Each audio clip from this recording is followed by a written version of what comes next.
And thank you to those around the globe joining us here today as the Chandler-Gilbert Coyotes take on Glendale here at home.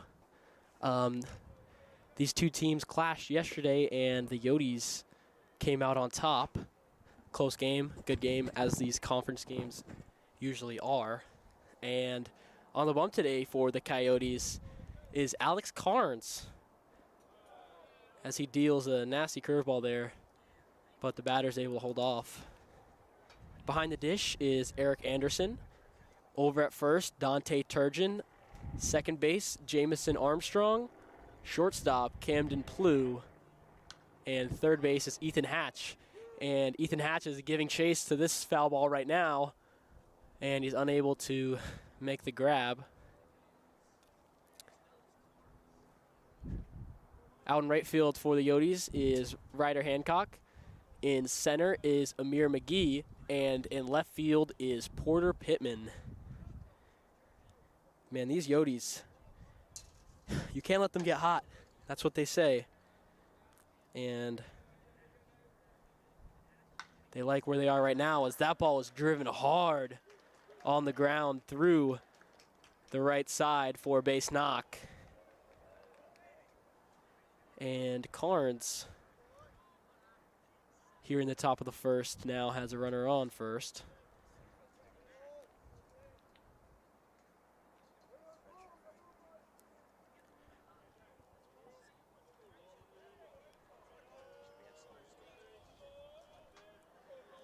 I'm Adam Perry, and I'm joined in the booth here with fellow redshirt Andrew Feary. Andrew, how you doing today?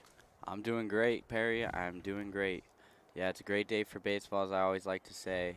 And today we get to see the magnificent Carnes take the hill. Carnes' first start at home this year. Yeah. Yeah, so I'm sure he's pretty excited to pitch in front of some Coyotes fans. Absolutely. Yeah, we apologize today. Center field camera is going to be having some issues, a little shaky out there because of the wind. So we're going to stay away from using that today. Yeah, you can hear the wind through the broadcast. My goodness. Oh, yeah. It's a windy one today as Andrew Biddle pops this one up. Dante Turgeon coming in, calling off Carnes, and makes the grab up on the mound. And I can tell you firsthand, that is a hard play to make, dude. When you have to go up the slope like that on the mound, you know, you see guys tumble all the time and, you know, lose their footing and have the ball bounce off their glove or just miss it altogether. So good play there by Dante Turgeon. And on first base for the Gauchos is Kyle Roop, number 22.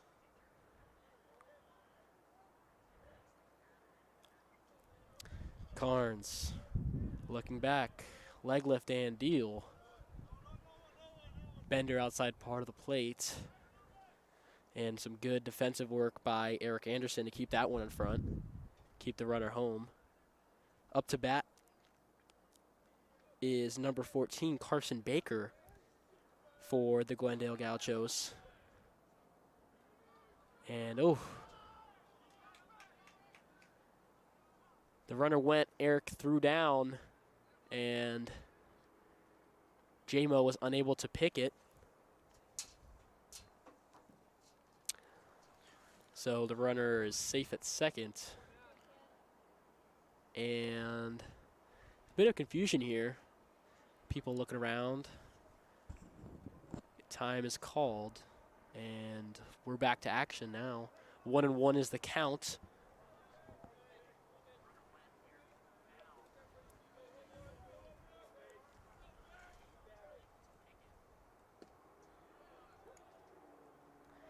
That's in there for strike two.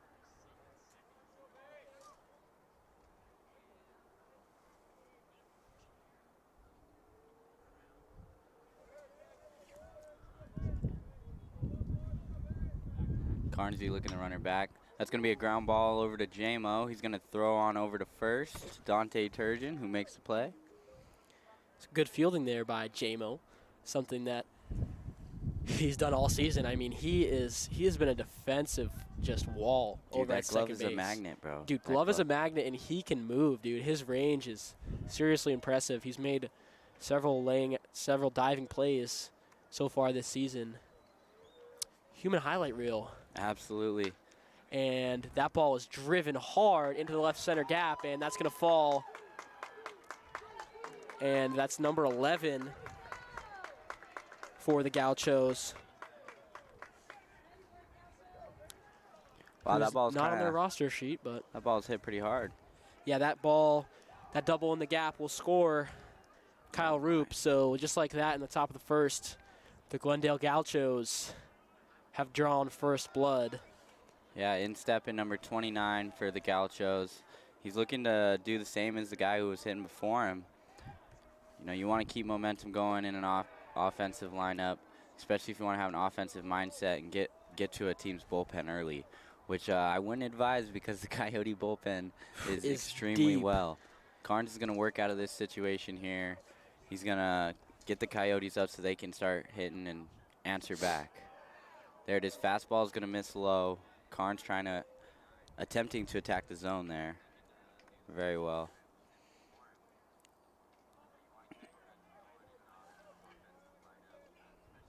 Oh. And that is long gone.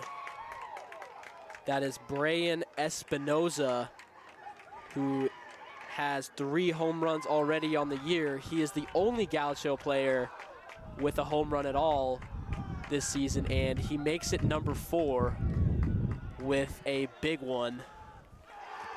And yeah, he definitely did what he had to in that at-bat. turned on it and watched it in the box. That ball went quite a ways. Yeah, so it seems he's having a pretty good year so far. You can see the confidence in the box after that swing. He just kind of sat there, watched that pitch a little. Oof, and Carnes ready to answer back there. yeah, good pitch there by Carnes. So that 2-run shot will bring the Gauchos lead to 3 now here in the top of the first. So 3-0 is the score, Gauchos lead. And up to bat is number 25, Preston Lucas. Preston batting an impressive 340. Not a lot of slugging, but oh, he's going to get on there, and he's going to get on 2 as that ball was grounded over to third, and the throw was unable to be picked by Dante Turgeon. Dante taking accountability for that one, but you know, that's not always the first baseman's fault. It's nice when they can help out their fielders, but it's also nice when the fielders can make a clean throw. That's a tough situation for sure. Yep. Dante trying to pick a long pick there. Those are tough. You know? Those can go any which way on you. Especially when you're trying to stretch out and cut down time so you can get the out or ensure of the out. Up to bat now, number 24, Rubio Ortiz for the Gauchos.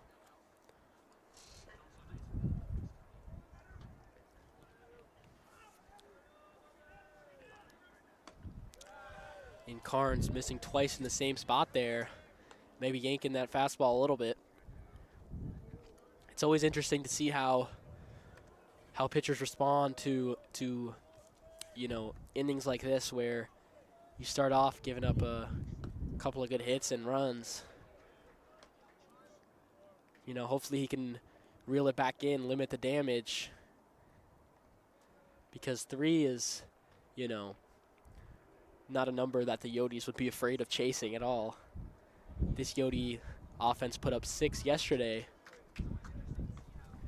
And a nice slider there from Mr. Carnes on the outside part of the plate. Draws a swing and miss. Carnes looks back, leg lift and deal. Ooh. Good pitch on the outer half there. A little disappointed that we didn't get that call. Yeah, Rubio Ortiz started making his walk back to the dugout, but 3-2 count we go. And full count payoff pitch on the way, and fastball is high. I feel like he's being squeezed here. Maybe a little bit. You know, Umpires don't really like to help you out until you can establish a clear strike zone. A clear dominant strike zone. You know, when you're doing good, they tend to like to help you, which, you know, might be counterintuitive because Carnes could probably use a little bit of help now. Yeah, so struggling a little bit in this top. Good amount of runners to get on so far. Yeah, so Rubio Ortiz will make his way to first on the walk, and Carnes in there for strike one. Up to bat is Eddie Cotto for the Gauchos, and he shook his head in disapproval at that one. Maybe thought it was outside, but I think it snagged the corner, so good pitch there by Carnes nonetheless. Ooh, and Carnes draws the ugly swing out of Eddie Cotto. That's going to bring the count to 0-2. Carnes now having a chance to escape the inning. 0-2. Pitch on the way, and slider maybe yanked that one. Tried to do a little bit too much there, but, you know, when you're 0-2, I'd much rather him miss by a wide margin than throw a pitch down the middle and, you know, have to get hit. Especially with runners in scoring position, you kind of have to be a little selfless. And yeah. You know, you have some playing room. Eric Anderson coming up to make the throw. Shoot. And not in time. So that was a good call on the coach. Yeah. He must have seen something. Picked the timing of Carnes there. Yeah. So 2-2 the count now. On that after that double steal, that fastball was outside, and Eric Anderson couldn't get around to make the throw in time. Carnes now deals. Fly ball right side. Ryder Hancock's going to be under it. And he makes the grab. That's going to be the third out of the inning. Now Glendale going to take a 3-0 lead in the top half of the first. And we'll head to a quick break here as the Coyotes prepare to try and equalize. 3-0 Gauchos heading into the bottom of the first.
So into the bottom of the first we go. Coyotes trail 3, and batting first is the shortstop, Camden Plew. On the mound, Camden fouls this one straight back. High fastball there. The pitcher today for the Gauchos is number 10, Zach Rogers. Zach, through 16.1 innings pitched, is sporting a pretty good-looking 3.8 ERA. Ooh, good little off-speed pitch there on the inner half. That's going to bring the count to 0-2 to start off the Coyote lineup for the day. Camden Plew looking to be a little more defensive here. Oof. No, sir. Camden He's gonna drills drive this a ball deep left field, and that's going to get out. Camden Plew, home run on a line. Frozen rope right there. And just like that, the Yotes cut the Gaucho lead from 3-2. Yotes still trailing 3-1, but Camden Plew, my goodness. Oh, yeah, that's going to be his second on the year. Yeah, in an 0-2 count, I said, looks like you might be a little more defensive here. No, sir. I should have known better. Yeah. Knowing Camden Plew, that kid's always taking hacks. My goodness. And, oh, my God, that was some hard hit. Frozen rope. Oh, yeah. Frozen rope, I like that. I thought that was going to be like a double, Dude, yeah. One off the I knew wall, it was maybe. clearing the head of the left fielder. Yes. But, wow. Yeah, that kid's got some juice. I want an exit velocity Yeah. rating on that one. We'll get to that. We'll get that for you. But up to bat now for the Yotes is Jamison Armstrong. J Money. J Money indeed.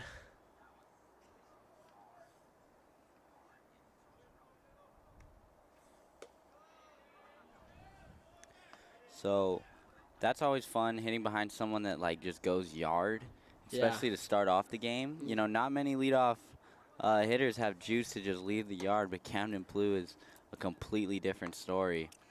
So yeah, J-Mo coming into today is hitting a nice 339. Got himself 3 triples and 4 doubles. So kid has wheels, as you can tell. He's also one of the leaders in stolen bases for our team. Yes. Yeah. And a fun fact, the Coyotes, Camden Plew showing it off there, getting another hit, but the Coyotes amongst D2s in the country are leading the nation in hits as well as stolen bases. So that's just a fascinating fact. We're looking to continue to add on to that this week. Every week we set goals for ourselves, and we try to beat them. We mark them down, and we have those on our mind always, and we're going to play our kind of baseball. So J-Mo making his way to first on that hit by pitch. And yeah, so you mentioned it, but J-Mo is actually leading the team in stolen bases. He's got 18, and he almost takes off there. Ooh. He's very aggressive on the base pass. He should be too. Mm-hmm. You know, when you have speed like that and you can make a quick read like he can, and you've got that agility, I mean, why not? Rogers recognizes and picks off back to first, but J-Mo walks safely back. And up to bat is the man with the magic stick, Dante Turgeon. And my goodness. He's having a year. Can this kid rake?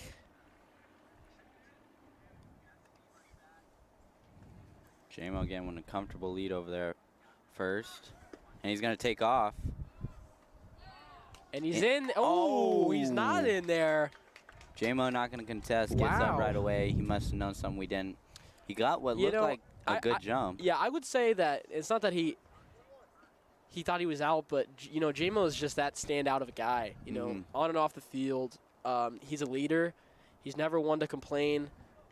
You know, he doesn't want to put his team in a worse situation. You know, if you complain to the umpire, they're probably not. Yeah, they're probably not going to give you calls throughout the rest of the game. So, some heads-up mental baseball there by J-Mo to just make his way back to the dugout.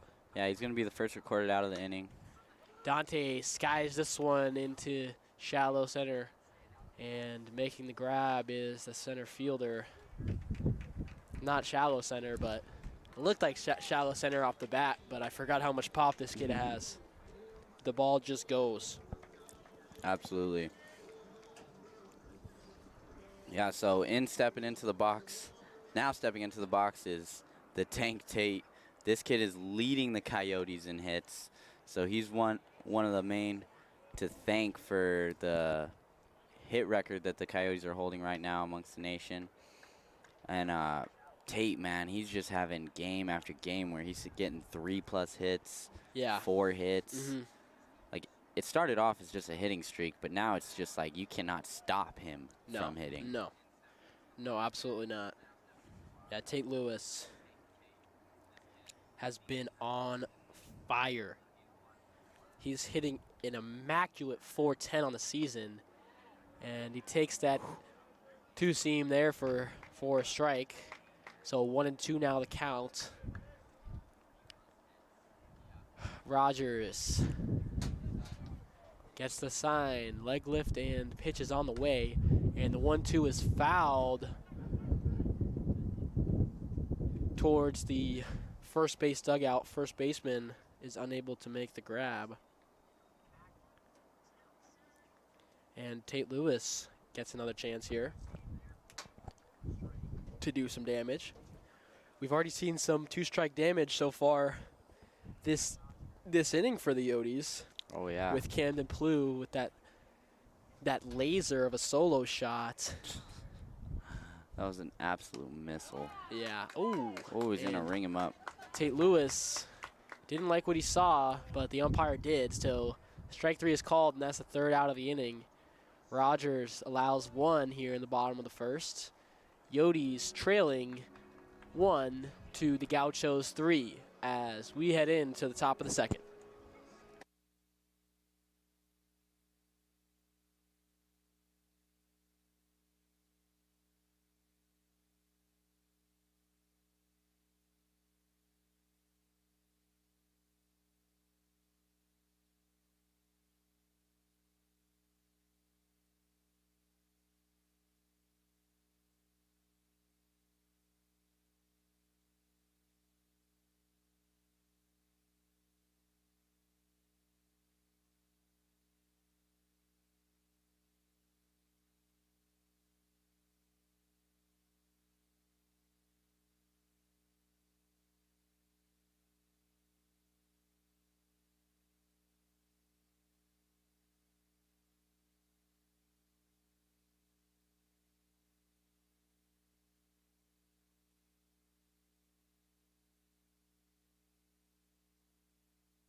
And into the top of the second we go. Alex Carnes still atop the bump. And, you know, a little bit of a rough inning there for Carnes, but, you know, throughout the rest of his outings, he's looked pretty good. Sports a 4.3 ERA coming into today. You know, might not be the most impressive looking number, but in this JUCO baseball, more runs are scored than in Major League Baseball, so that ball there was handled pretty well by Amir McGee in center field. Hard hit off the bat of number 6 for the Gauchos. And Carnes is going to be able to record the first out of the inning with the first hitter up. That's going to bring up the second hitter, number 22. 22, that's Kyle Roop. So we've made our way back to the top. And that was Colton Kucera who lined that ball into deep center field for the first out of the inning. Carnes letting a pitch get away from him there. That's going to bring the count to 1-1.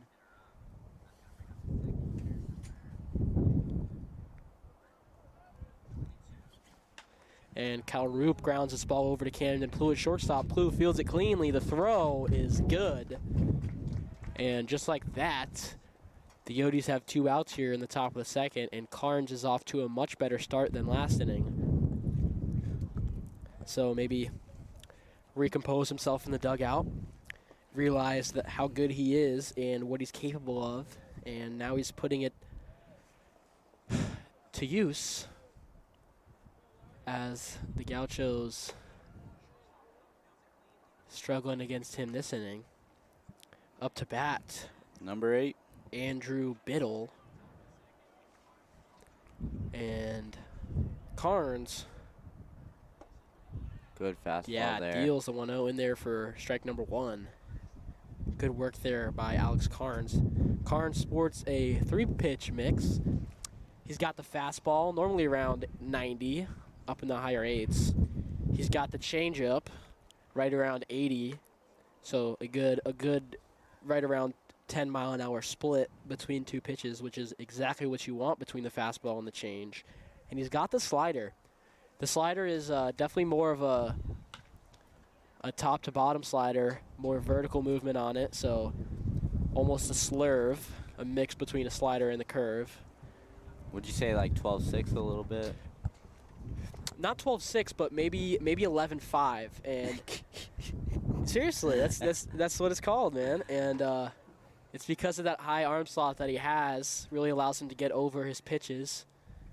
And he gets on top of the fastball there. That ball is grounded to Camden Plew, and he fields it, makes the throw. As always, 3 things in life are certain: death, taxes, and Camden Plew making the play at shortstop. And just like that, Carnes with a clean 1-2-3 inning, and the Yotes trailing the Gauchos 3 to their 1, head into the bottom of the second.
Back to action we go here in the bottom of the second.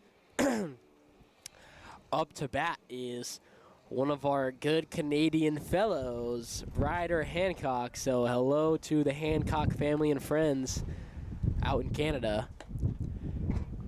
Hopefully north of the border. Ryder's like is starting to heat up like a little movie bit. star in Canada at this he point. Is. No, he is. He's a Canada celebrity, no doubt. Canada's finest, baby. Canada's finest. And we got multiple of them on the team, man. And Ryder drills this ball into right field, but got a hold of it for sure. Yeah, lined it straight to the right fielder. Good piece there by Ryder Hancock, but right to the right fielder. So that'll be the first recorded out of the inning. And that will bring up number 24, Ethan Hatch. Ethan Hatch, baby. Hatcherooski, if you will. Man himself. Hatcherooski. Hatch looking to get something going for the Coyotes in this second frame. That first pitch is going to be on the inner half, and that's going to be called for a strike. Hatch was definitely looking for a fastball in that situation. I don't think he was sitting off speed at all. No. He gets the fastball he wants, takes a hack at it. It's going to be foul ball. So now Hatch down 0-2. And 1 out already recorded in this second frame. Yeah, good pitch there by Rogers. That two-seam is really working well for him on the inside part of the plate.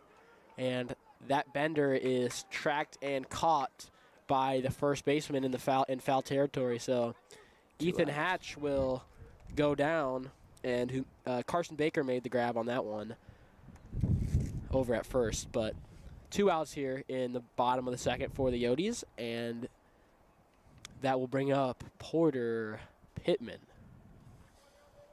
Pitty. Oof. That breaker buzzes Porter inside. I don't know how that didn't hit him. I know, it definitely looked like it was right out the hand. Yeah.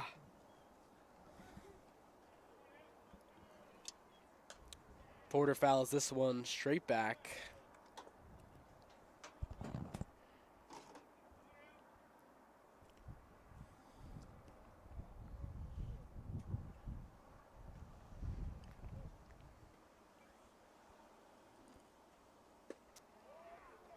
That's going to be just outside.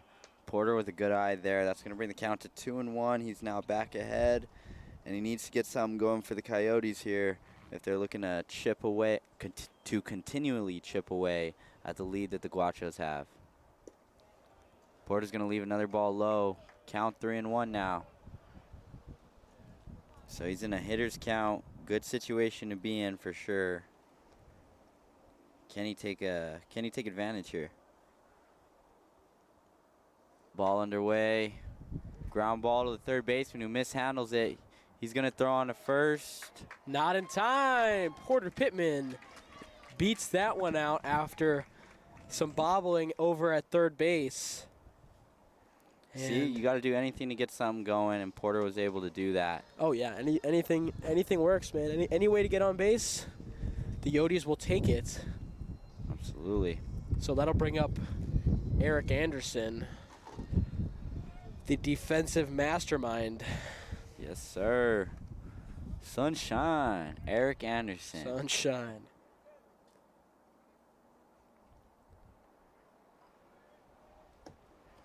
He's going to swing through that first pitch. A healthy hack from him there. Yeah. He's eager to get back in the box. He's ready for sure.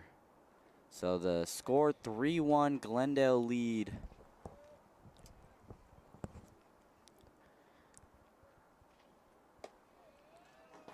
Ball misses up.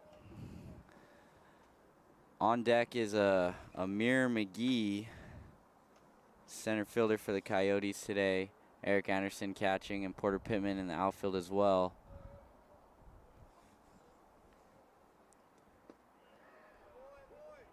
That's in there for strike 2. Zach Rogers has looked pretty good so far this outing. His two-seam fastball and the breaking ball that looks like a slider have been pairing up very well for him. He's able to, control and touch up both sides of the plate with different speeds. So the Yotes are gonna have to do some adjusting here. And Porter takes off, gets a great jump, but he still holds gets up. in there. Yeah, he held up halfway through, hesitated, maybe thought Rogers was gonna step off, but he didn't. And nevertheless, Porter Pittman reaches second base safely on the steal. It's kind of funny. Do we still call that a good jump? I think so. Yeah. It was such a good jump that he had time to stop.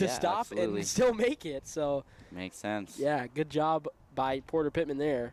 All right, Eric Anderson with a runner in scoring position here and a chance to deliver. Skies this one way foul. Healthy hack once again.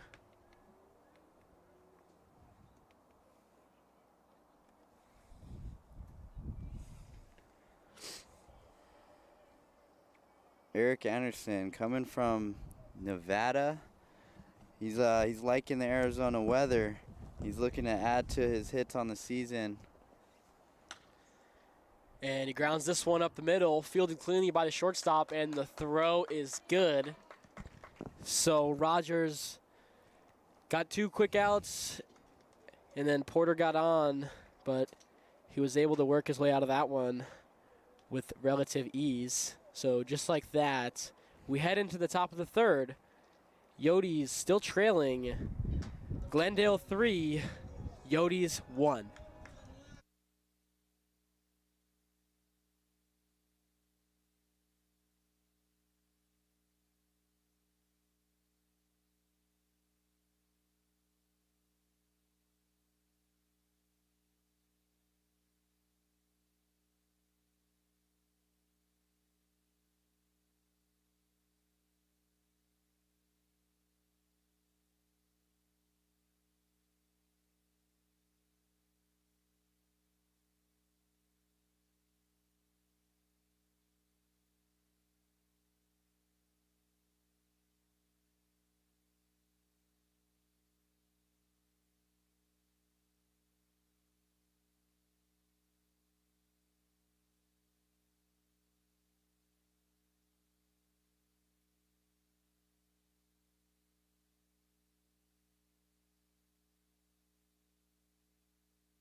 Into the top of the third we go. Alex Carnes still atop the mound for the Yotes. Up to bat for the Gauchos is number 14, Carson Baker. Carson takes a healthy hack at that first pitch, so 0-1 now the count.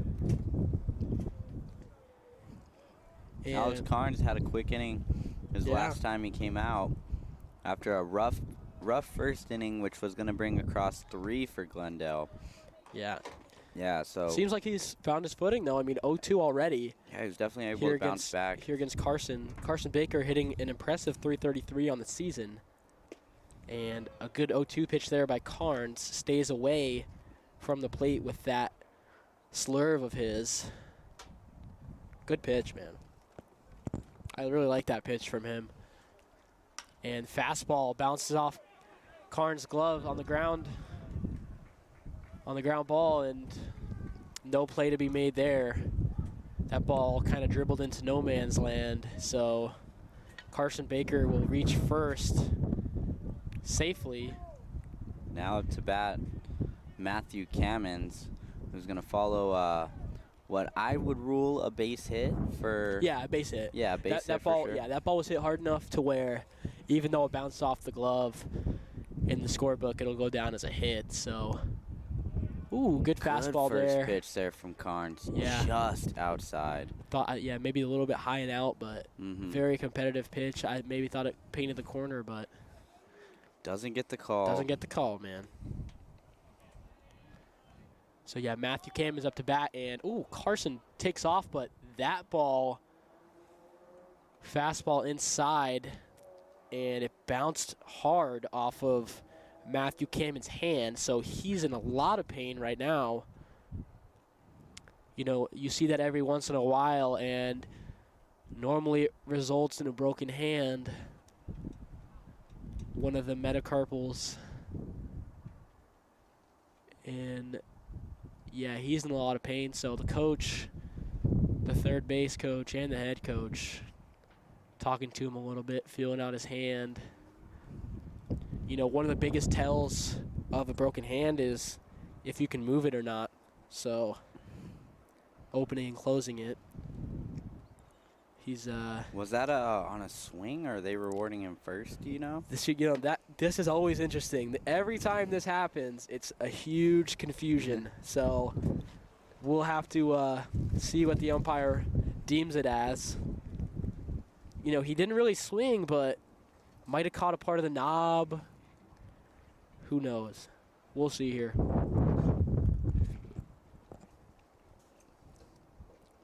No, not fun, especially in this kind of weather. No. Oh man, yeah, exactly. Little extra sting when the temp is low. Yeah, absolutely. You ever played basketball in cold weather? No. Dude, not fun. Not fun. Does it hurt your hands after a while? Like if you jam your finger or something. Like, you know how you jam, or the ball hits you in the nose, dude, bro. Football when it's cold too is terrible. Oh, I bet. Gosh. But so up to bat next for the Gauchos, because I believe they're going to reward him first base, is number 29 Brian Espinoza. 4 home runs on the season, and he picked up a 2-run shot in the top of the first. We did have an answer for that, and that was Camden Plew. Yeah. You know, Camden gave him one back. He said, hey, anything you can do, I can do better. Yeah, so this game already kind of like being a little bit of a slugfest. Yeah. But I'd say a little bit more barrels on the Coyote side, being that our outs have been some hard line drives, like the one from Ryder Hancock. And then we obviously had that laser beam home run. Yeah, and the thing about having a broken hand, which Matthew might have, is that you don't really know until a few hours later, once the adrenaline wears off and the swelling really starts to kick up. So he might just take his base and play through it. But I would be shocked if we saw him up to bat again this game. So that might be all for him on the hitting side of things today. Still in a lot of discomfort and pain down there at first. So up to bat now, Brian Espinoza. All right, so Matthew Cameron's on first now. Yeah, so runners on first and second. And that's runners in scoring position for a scary guy who has already shown what he can do on the offensive side today. Yeah.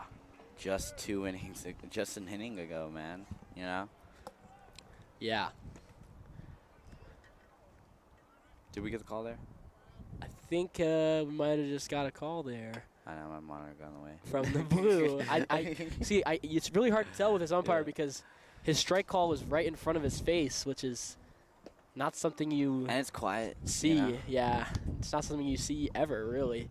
Normally they'll go out to the side, but yeah. You know, every umpire does things differently. So 1-1 now the count, I believe. I don't know. Oh, yeah. Yeah, okay, Well, we got 2 strikes now. 2 strikes. 1-2, yeah, 1-2 now the count. Brian Espinoza. You know, it might be Brian, but that would be the weirdest spelling of Brian I've ever seen. It would be the only. Oh, wait, no. I know 1, 2. I'd say 2 Brian ways to spell Brian. There's, B-R-Y. A-N, yeah that's the normal. B-R-I-A-N. And then. What's this? B-R-A-Y-A-N. Brian? Brian? I don't know. Anyways, Brian pops this one up to right field, and the play is made by Ryder Hancock. Both runners will stay home. That ball was hit way too shallow to tag up on, so just like that, the Yotes have 1 out. Runners on first and second. Carnes doing a good job limiting damage here. That's always a big out, you know, the first out when the other team looks like they're starting to rally. Now you have like a chance to get like a double play. Yes. And hopefully Preston Lucas, who's up to bat now, can ground into one. Yeah. No bias here from the. Absolutely. No, we are not biased. No. Least biased broadcasters you'll ever. But we hope he grounds into a double play. Anyways, Preston Lucas. V. Alex Carnes. Yeah. Alex Carnes is a sophomore. You were talking about Preston Lucas. Yeah, but Alex Carnes is a sophomore. Preston Lucas is a freshman. Oh, yeah. Getting the call there. That's going to be 2 strikes on Preston Lucas. Alex Carnes already back on the rubber, ready to go right at him. Strikeout here is huge.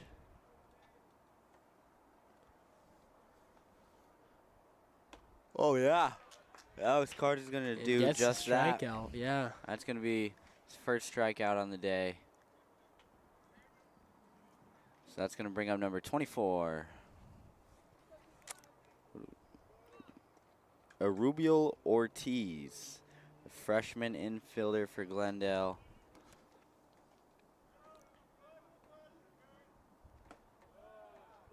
So fastball from Carnes is going to miss high to start off that at bat.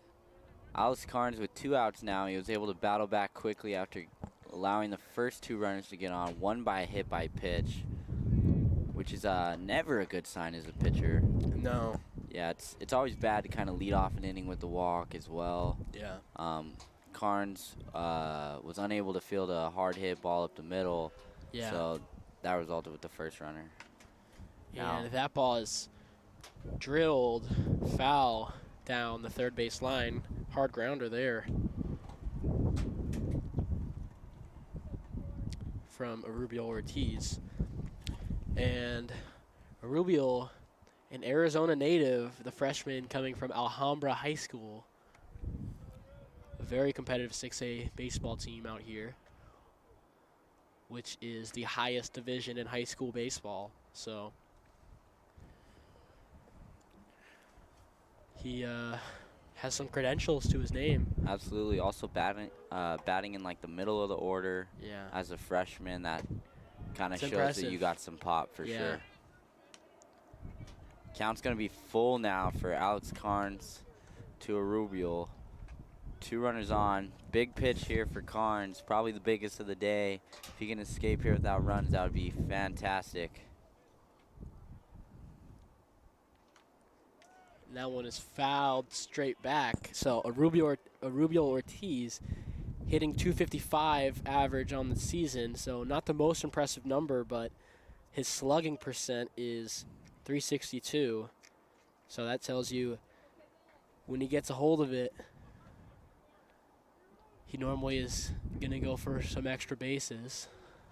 And that one drills a Rubio in the back, so that fastball got away from Carnes.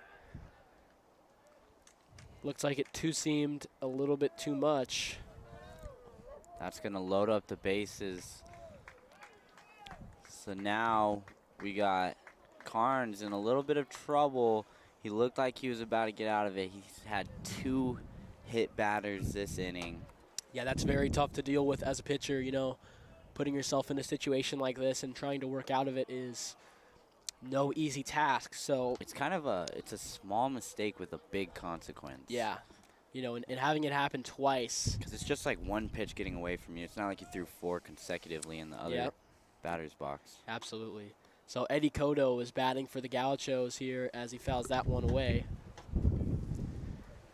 And the wind picks up a little bit here. Yeah, a lot windier of a day. I know that some high school baseball games have been canceled. This game was moved up abruptly, and it was brought to our Eddie skies this one to center field, and making the play with ease is Amir McGee. Amir was camped under that one. I thought maybe the wind would give him some trouble, but no. He was camped under that all day. So Alex Carnes working himself out of trouble, loaded up the bases, and got away unscathed. Gauchos still leading 3 to the Yotes 1 as we head into the bottom of the third.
Amir McGee leads off the bottom of the third here for the Yotes.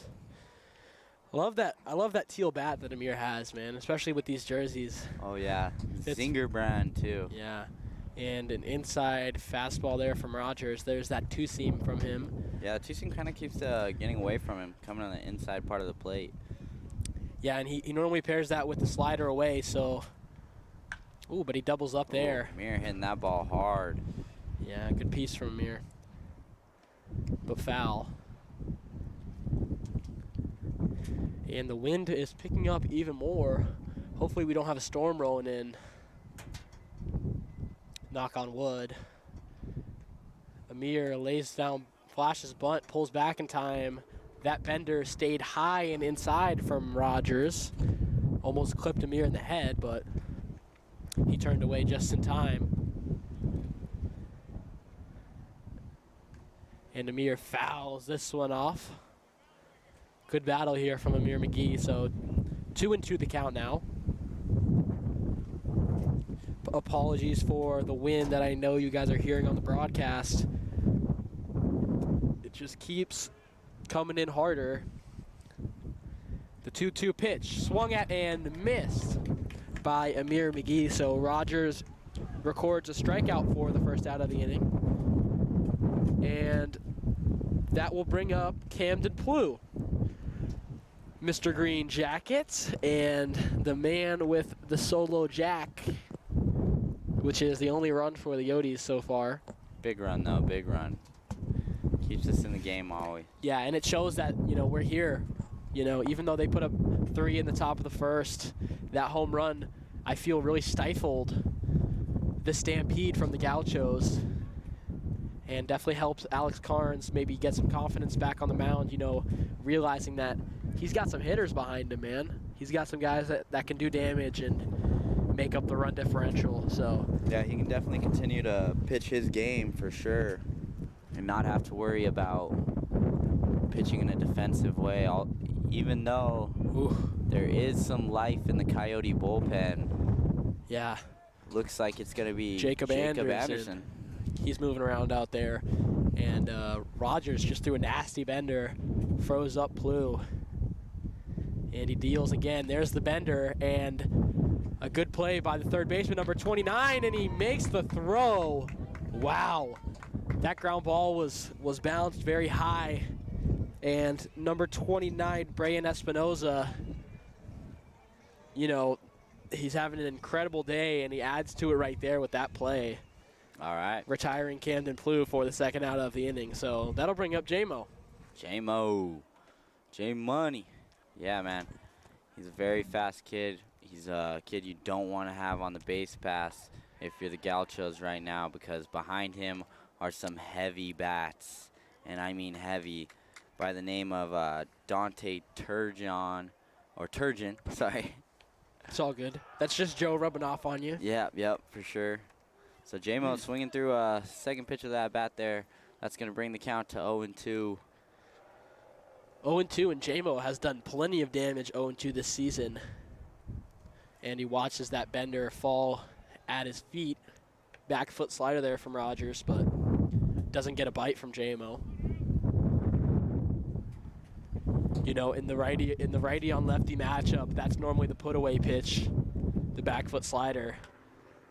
And there's the 2-seam on the outside part of the plate. J-Mo gets a piece of it to stay alive. So 1-2 the count. 2 outs here.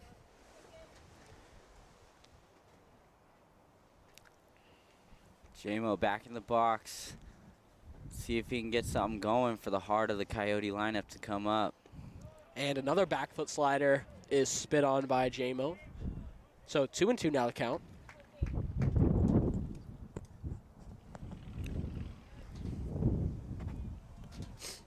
J-Mo working his way back in this count.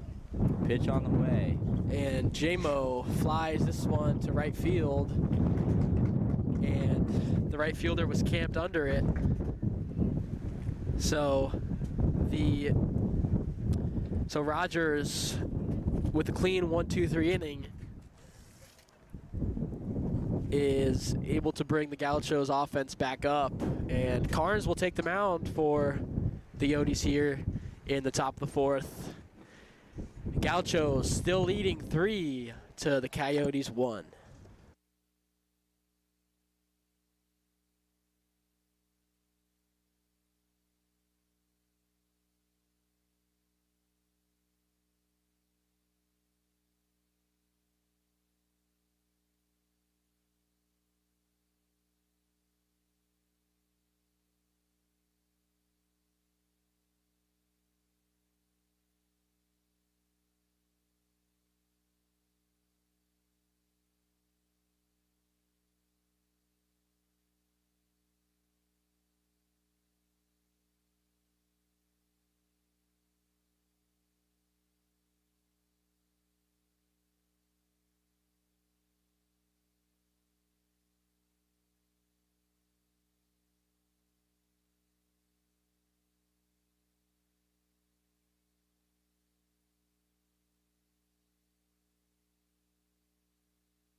So top of the fourth we go, and that pitch is drilled to right center field.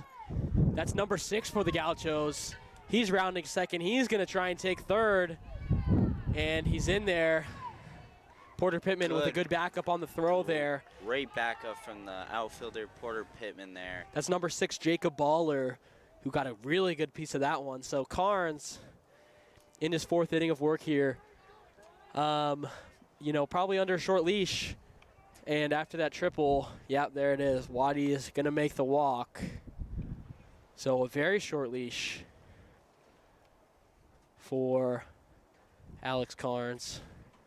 So making his way to the mound, Jacob Anderson. And so Carnes, I mean, not a bad outing.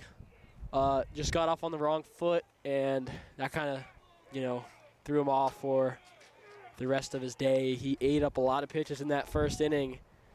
And when you start an inning off with a triple, normally when you're on a short leash, that'll be it for you. So good work by Carnes today. He will be met with the embrace of the Yotes in the dugout.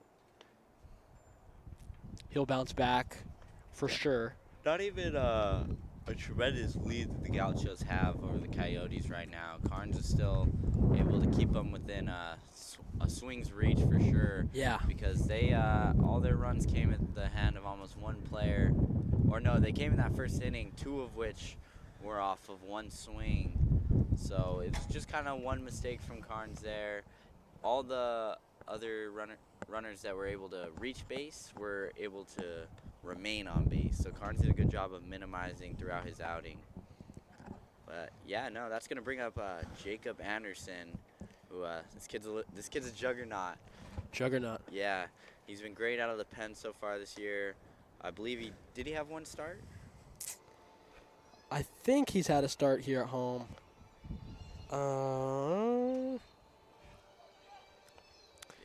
But so Jacob Anderson threw 8.1 innings on the season and 3 appearances. Yeah, so he does have one start. So Gotcha. 8.1 innings, and he sports a 4.32 ERA, which is, you know, not the greatest, but when you have a small sample size like 8 innings, the ERA is not really reflective of a pitcher's performance. So Jacob, I can tell you firsthand, is absolutely nasty on the mound, and he's very hard to hit. I mean, even if you hit his fastball, it hurts you. I mean, yeah, he's thrown in the low 9s. Yeah, so he's been working 90, 93 on the season, throws a fastball, a splitter, slider, and a curveball, so a good mix. And yeah, that fastball of his, that 90 to 93, doesn't really do it justice. I mean, that ball is it's like a bowling ball. That's what I call it. It's just heavy. It's very, very heavy. When you hit it, it pushes you back, and it stings, man. So Jacob Anderson, with a runner on third and no outs, is on the mound for the Yotes in the top of the 4th. First pitch is in there for strike 1. Fastball with some sizzle on it. Yes, Jacob's going to inherit a tough situation here. He's got a runner on third right away, and his whole mindset here is keep that runner at third. So what that looks like in this inning is Jacob's going to want to have to strike out maybe the first and second hitter in order to keep that runner at third or get some extremely weak contact. Yeah, so up to bat for the Gauchos, number 22, Aiden Estelle-Nash. Fouls this one off, so 2 strikes for him here. Jacob doing what he needs to. He's getting to 0-2. He's getting to a count in which he can strike out. Get a strikeout here. He looks focused up there. He looks calm. Calm amongst the storm that's brewing in. And Aiden skies this one into shallow right end. J-Mo, my goodness. J-Money, baby. Makes the ESPN top 10 play. That is not his first of the year. And the runner left early. So a double play there. That's what we're talking about. I believe, yeah, the runner on third must have thought J-Mo dropped it, but no, J-Mo, he held on to it. Full extension layout and backwards. Over his shoulder. We're about to watch the replay here. Wow. Incredible play by J-Mo. He runs out, left shoulder towards the outfield, and completely turned the other direction in order to make that play. The human highlight reel strikes once again. J-Mo just put the Yotes in a fantastic position. And went from a runner on third with no outs to nobody on and 2 outs. So that helps up Jacob Anderson. That picks up Alex Carnes. Yeah. Now ground ball to the left side. Ethan Hatch running in, throws it across. Ooh, mishandled, but it looks like the runner was going to be safe regardless there. Yep. So, there we go. Runner gets on, but, man, just again, J-Mo. Yeah, oh my goodness. Saving a run there, basically. J Money. I mean, man, What a play. Sophomore leader on the team, and he has stepped up this season like I've never seen before. That stuff's just so normal at this point. It's for him. crazy, man. That's a crazy play. So Andrew Biddle, though, reaches first on the mishandled ground ball over to Hatch, and Biddle takes off. Eric Anderson, throw down is not in time. Just to the left of the bag. Good throw, though, by Eric Anderson. Yeah, you could definitely see the arm strength. Yeah, he's got a cannon. But just misplaced the throw there. So Andrew Biddle will reach second base safely. And up to bat, I believe, is Brian Espinosa, the man with... Brian. Yeah, Brian. I mean... B. If his parents are watching, sincere apologies. Oh, it's not Brian. I'm sorry. That's Carson Baker. Oops. So Carson Baker, CB. the sophomore infielder. Yeah, so he's going to be early on that pitch there. What I believe might have been a splitter from Jacob Anderson. Yeah, it's hard to tell what he's throwing from up here because he throws a lot of pitches. I believe that was a slider. So Carson Baker hitting .333 but slugging .510. Something to, be wary of when you have a runner in scoring position. Anderson shakes, and That's nods. what he wants to throw here. Yep. Let's see if it pays off. And Carson Baker with a very defensive swing fouls it off. So Jacob Anderson looking to maybe put him away. Looks the runner back twice, 3 times, leg lift, deal, and gets the K on that inside heater. A wonderful job there by Jacob Anderson to work out of trouble, and it was supplemented by the outstanding diving play by Jamison Armstrong that turned into a double play. And the Coyotes escape with no damage after a leadoff triple, so Coyotes looking to make a little bit of a comeback here. Still trailing the Gauchos 3 to the Coyotes 1.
So into the bottom of the 4th we go.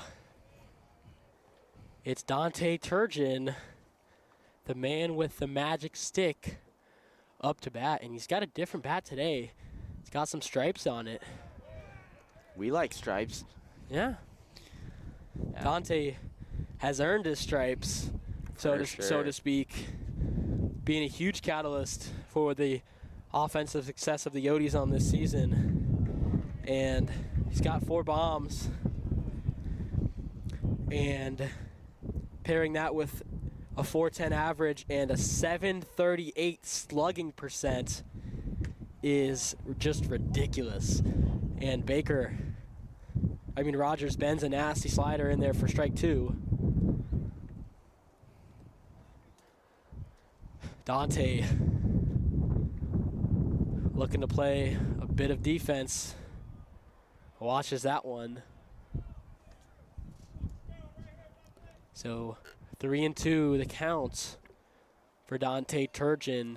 Big situation here. Anytime you can get the leadoff runner on base, adds a whole lot of pressure. Normally good things happen, and Dante holds off on the slider low and away, and he'll make his way down to first on the base on balls. So that'll bring up Tate the Tank Lewis. Runner on first, no outs here. And, no noise down in the Gaucho bullpen, and rightfully so. Rogers has pitched a phenomenal game so far here today, only allowing 1 run through 3. And it was to the first hitter of the game. Yeah, exactly. After the first hitter, he's looked impeccable. Tate grounds that ball into the 5-6 hole, and it's through for base knock. So Tate makes his way to first. Dante advances to second, and that'll bring up Canada's finest, Ryder Hancock. Oh, yeah. That's how you get something going in the inning. Dante did a good job of walking. Tate following that up with a hit. Now we got runners in scoring position. A lefty up to bat who can easily move runners. He's got a couple options. I wouldn't be surprised to see a bunt here. Yeah, I like a bunt here, man. Yeah, a bunt. Dude, who keeps touching the cameras, bro? Oh. That's bugging me. Anyways. So, Ryder Hancock in the box. Pitcher's going to step off. He still has to worry about a pitch clock here, one of the new rules in baseball. Clock, man. Can't forget about the pitch clock. Are you a fan of that, Perry, at the higher level? I'm in between, man. I think 15 seconds is dumb. That's exactly. I think it should be like 20 or 25, because I definitely think that, when it extends to like 30, 40 pitches between. Yeah, exactly. So, yeah, another one of the problems is that there's no pitch clock to look at. It's really just the umpires keeping time to themselves. That's part of the problem. But yeah, no, 15 seconds I think is too short. I would be happy with like a 25 second clock, because baseball is a little bit slow sometimes, man. I can't lie to you. Absolutely, Hitters love to take their time. I've seen some of the clips. Yeah. Ryder fouls this one off. Good hack there from Ryder. With the outside pitch there, you're trying to get something to drive. Wow, look at that left center gap, Perry. That is one heck of a gap. Yeah, a lot of room. That's like a third grader's teeth right there. A lot of room over in left center. And Ryder Hancock can drive the ball anywhere. We've seen it this season. And he fouls this one off. Straight back. Ryder with an opportunity to do some damage here. Hopefully he does. Yeah. No bias. No bias. None from whatsoever. The Yodi broadcasting booth. It's not the nicest day out. 63 degrees, heavy overcast and heavy wind. But yeah, exactly. We dress for the occasion, but yeah, anytime that the Yodis are on the field, it's a fantastic day. Ryder Hancock drills this ball through the right side. And, some trouble over at third base as Dante held up and Tate advanced to third. So Tate now making his way back to second. And he'll be tagged out. So Dante held up at third and Tate advanced to third. So out of that situation. Yeah, Ryder Hancock with a base hit to the right side. That situation, what we only got was basically an out and a runner moving 190 feet. Yeah, essentially. So Dante Turgeon now on third base, Ryder Hancock at first. That's unfortunate, especially when we're trying to chip away at a lead from Glendale right here. Yeah, anytime that you're trailing and you make a mental error, it stings a little bit more. So Ethan Hatch now up to bat. One out here. And a nasty slider there from Rogers. I mean, he's been flashing that thing all day. He likes to either double up or go inside with a two-seam right after that. So, I mean, my guess would be the inside fastball, but he's going to pick off. Apologies again for I was just about to say for the wind noise. We can control a lot of things here in the broadcasting booth, but we can't control Mother Nature, so we're just going to have to deal with it, unfortunately. She's stubborn. And Ryder takes off. The throw is not in time. Ryder with a good base steal there. And just like that, Ethan Hatch has 2 ducks on the pond. Runners on second and third. There you go, with a chance with a 1-1 count, yeah. Yeah, a chance to even up the score here with one swing of the bat. Outfielders playing Hatch pretty far back, even though the wind's kind of blowing in today. He just needs to get something over the heads of the infielders here. Rogers trying to not let that happen. And Hatch fouls this one straight back. You know, when they foul it straight back, that means they're on time. They just missed it, you know, got under it or just below underneath it. Just underneath it. There for Ethan Hatch. So Hatch timing up Rogers here.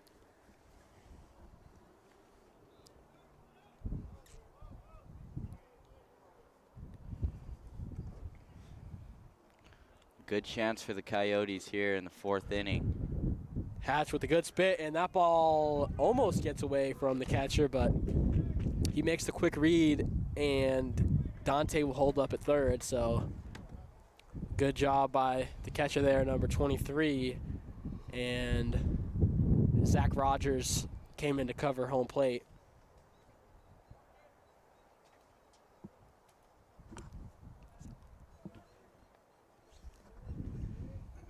So Ethan Hatch, good eye there, awaits the pitch, and he drives this ball.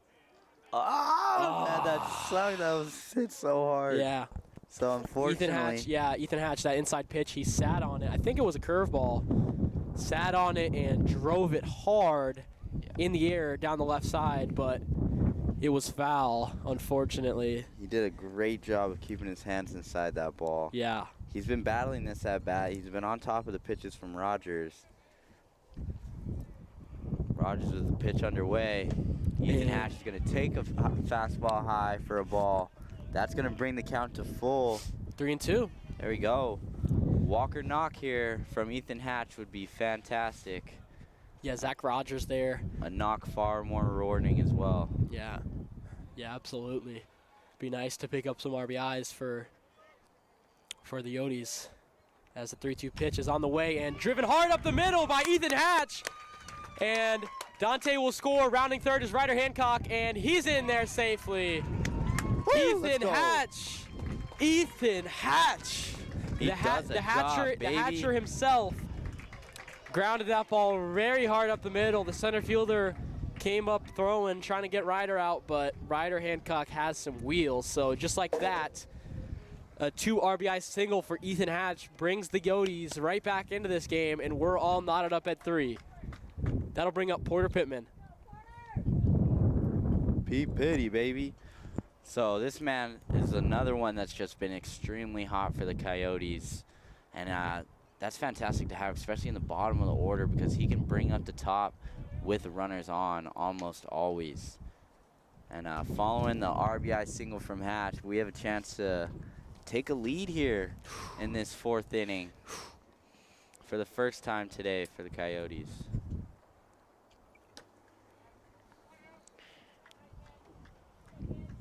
Ethan Hatch, not one of the fastest guys on the team, but he's definitely one of those guys that likes to play around on the base pass, get in the pitcher's head a little bit, bounce around. Yeah. So hopefully that can help out Porter, who's up to bat right now, as we see Rogers picks over there to first. He must be listening to us, Perry. Yeah. Yeah, he read the scouting report maybe. I mean, Ethan Hatch maybe not the fastest guy in the world,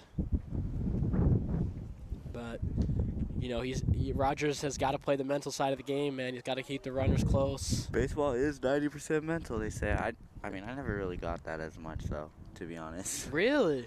90%? I feel like 90 is I would say a little much. maybe 85. 85. And I'm going to say 75. Porter watches that one for a strike on the outside part of the plate. Some good pitch placement by Rogers today. But when he leaves that fastball up, and Porter Pittman will take his base on balls on the fastball high. And just like that, Ethan Hatch moves over to second base, and Eric Anderson moves up to the box. Home now, sunshine. Coming from the west side. Yeah, he's a big fan of Big Papa. Yeah. Big fan. Yeah, I had the honor of helping him choose a walk-up song. Nice. Oh, yeah, I was in that conversation. I believe so. In weights. Yeah, so Eric Anderson, the defensive mastermind, looking to get the offense rolling here. Keep the offense rolling for the Coyotes. So, yeah, takes the first pitch for a ball.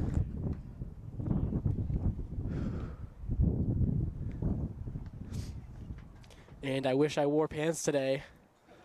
Unfortunately, I am in shorts. The hoodie I'm wearing not doing quite enough to keep me warm. On deck to back up Eric Anderson is Amir McGee.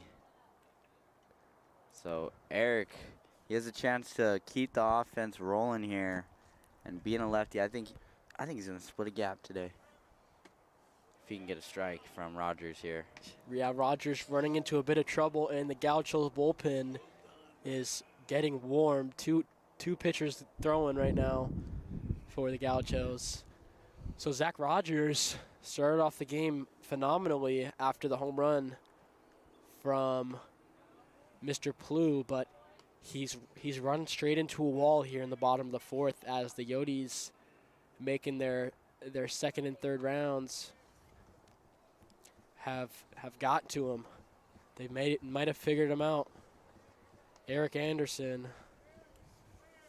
No pause there from Rogers. No.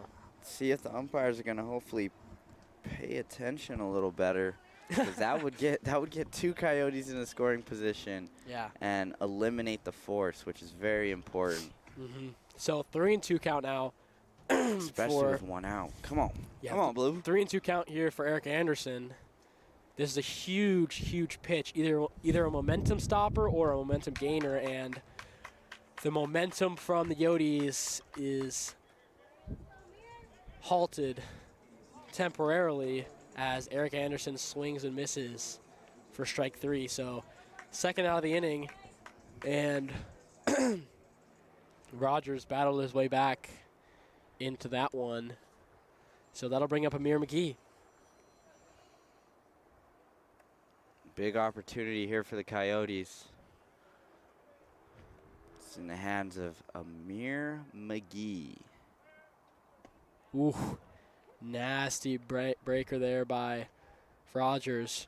He's able to change the speed that he's throwing his slider, so he can either have it break a bunch or have it break late and tight, which is, you know, a trait of very good pitchers. So for Rogers to possess that is quite impressive.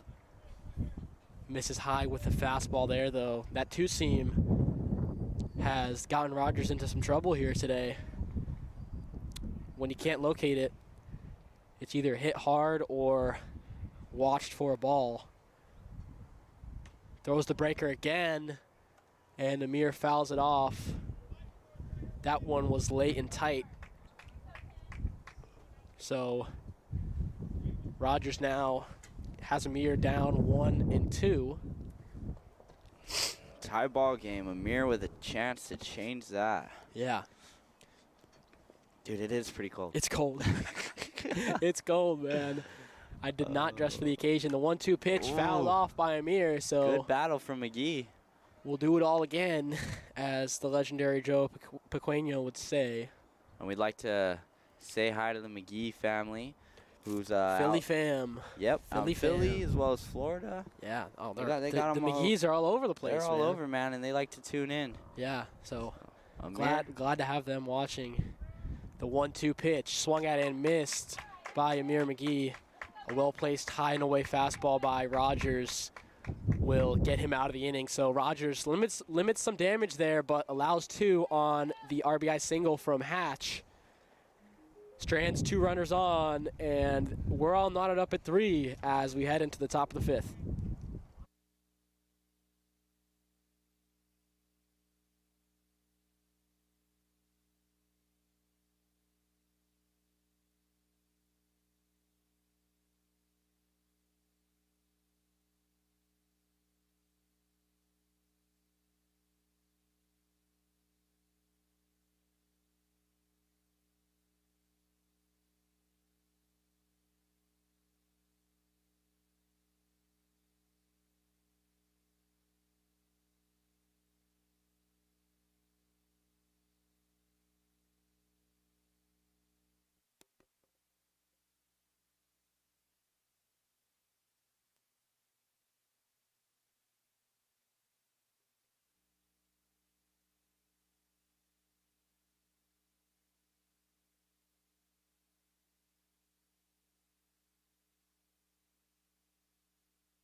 So, okay.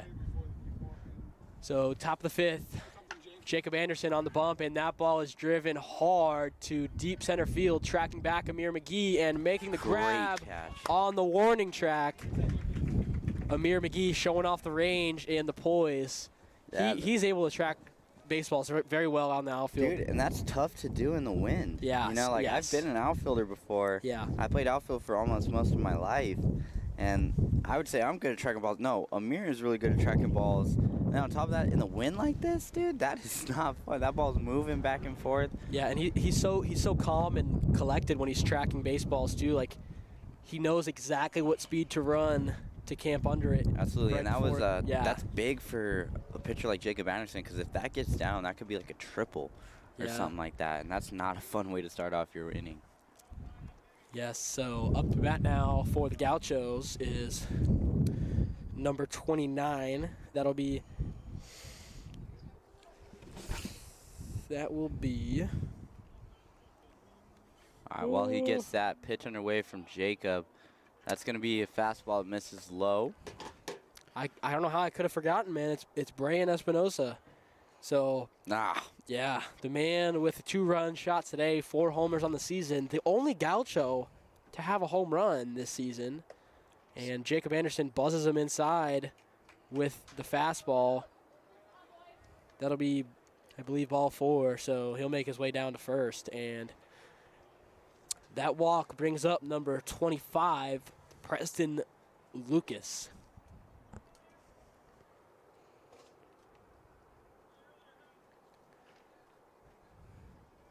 Preston batting .340 and slugging .415.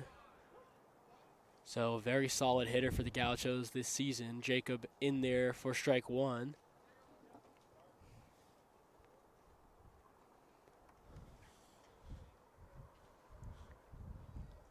Yeah, he's got a knock today that. Oh, Well, he's got a sword today now, too. sword. Wow, Jacob Anderson, he collects those, man. Jacob Anderson. Maybe curveball there. Drew the ugly swing from Preston Lucas, and just like that, we got 2 strikes. And Preston Lucas swung there and, didn't swing there. So he won't be retired with the strikeout. So 2-2 now the count. Very, very good pitch by Jacob Anderson. Doubled up on that low curveball, but Preston held back just enough. Jacob looking back, dealing, and the changeup is low and away.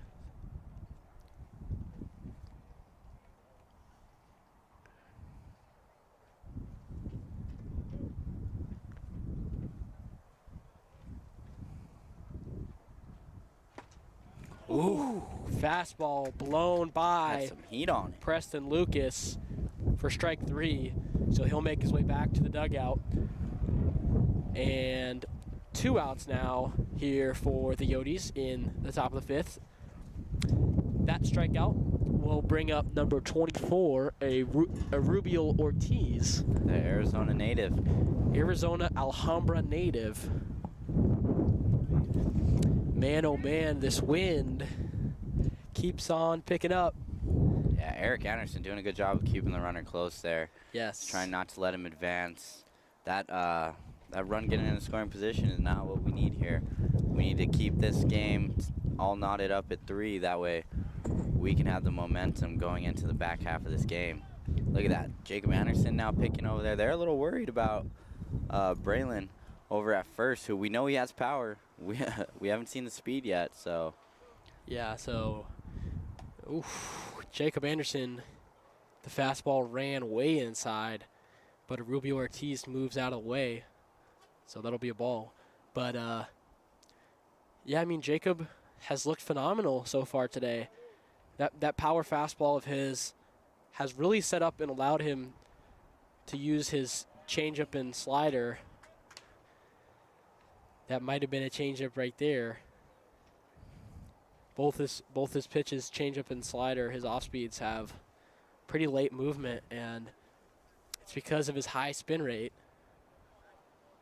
which is also why his fastball seems so heavy. Brayan takes off. Eric Anderson making the throw, and the throw is high, and it gets away from JMO, but backing up is the center fielder, and that'll be the end of the inning. Looks like We got the strikeout. the strikeout, yeah. So There you go, Jacob Anderson. Good job, Jacob. Yeah. Good job from Jacob Anderson. No throwdown needed, as we're still knotted up at 3, heading into the bottom of the 5th. Yotes with a chance to capitalize and get ahead for the first time in today's game. We'll be right back.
Into the bottom of the 5th we go. The leadoff hitter, Camden Plew, will lead us off.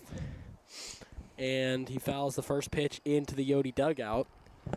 Camden Plew with a jack on the day. This is his 3rd at bat.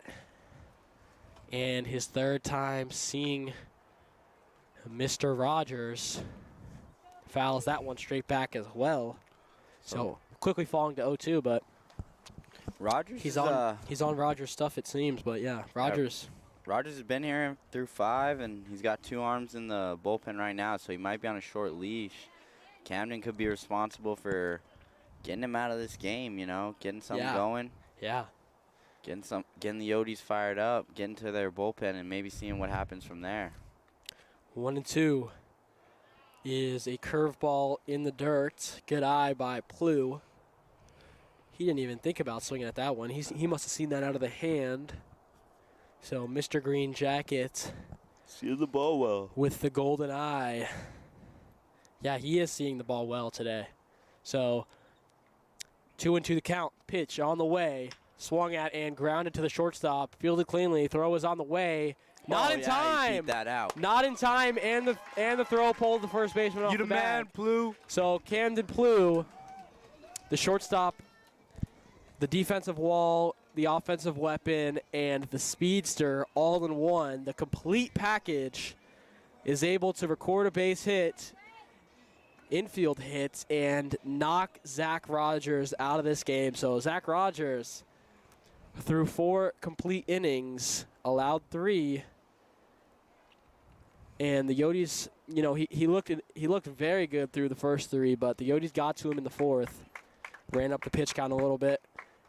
Even though he only allowed 2 in the 4th, the Yodis had some extra base runners on, so you know, definitely ran out the pitch count. And that'll do it. Short leash for him, and a new pitcher on the bump. So we'll take a quick break while we let him warm up, and we'll be right back.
Now on the bump for the Gauchos here in the bottom of the 5th is number 33, Alexander Sanderson, freshman pitcher.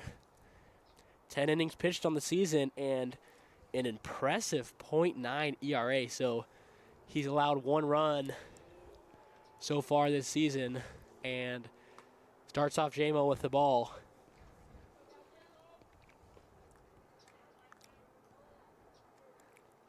Alexander, hailing from Sunrise Mountain, a very good 5A baseball school out here. JMO showing bunt right now. Yeah. Let's go get those runners in scoring position for the heart of the order, huh? Yeah. Very selfless guy, bro. Yeah. JMO, he gets, they call bunt man. He's going to do his best to get it down.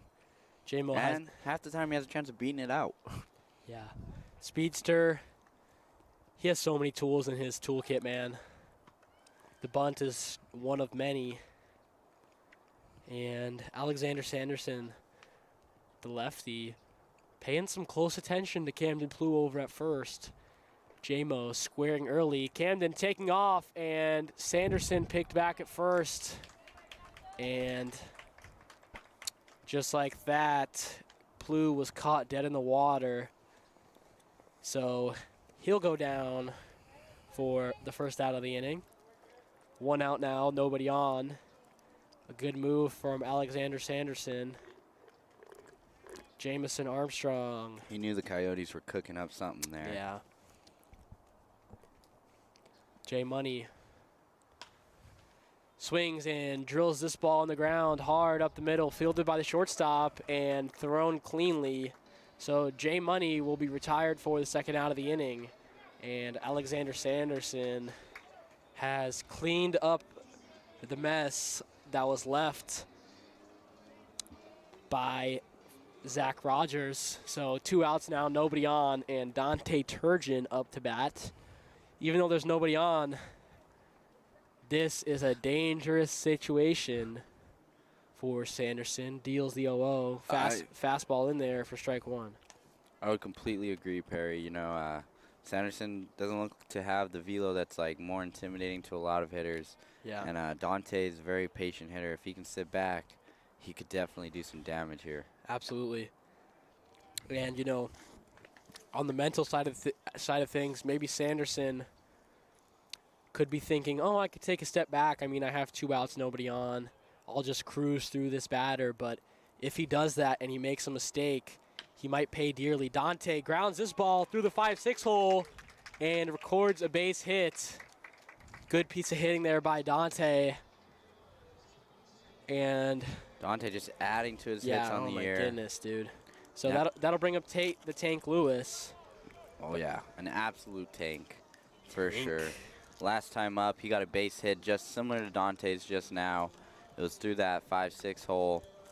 So Tate, who's just been seeing the ball so well lately, has a couple older brothers that he's following in their footsteps, phenomenal baseball players as well. Baseball family, if you will. Yeah. Tate watches that one in the dirt.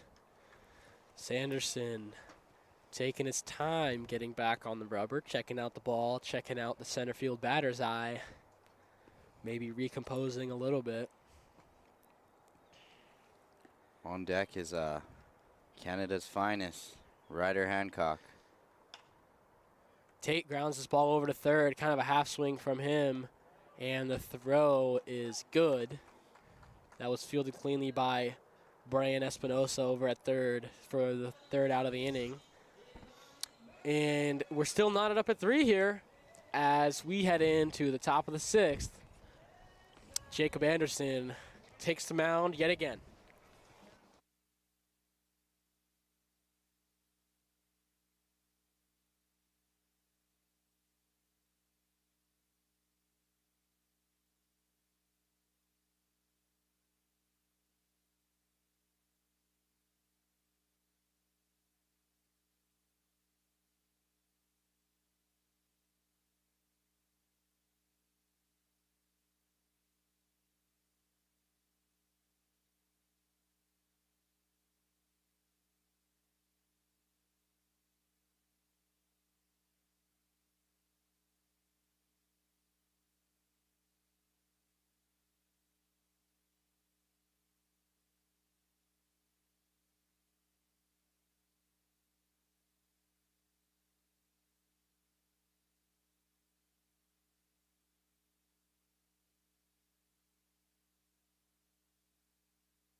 And back to work we go. Top of the 6th. Leading off for the Gauchos is number 2.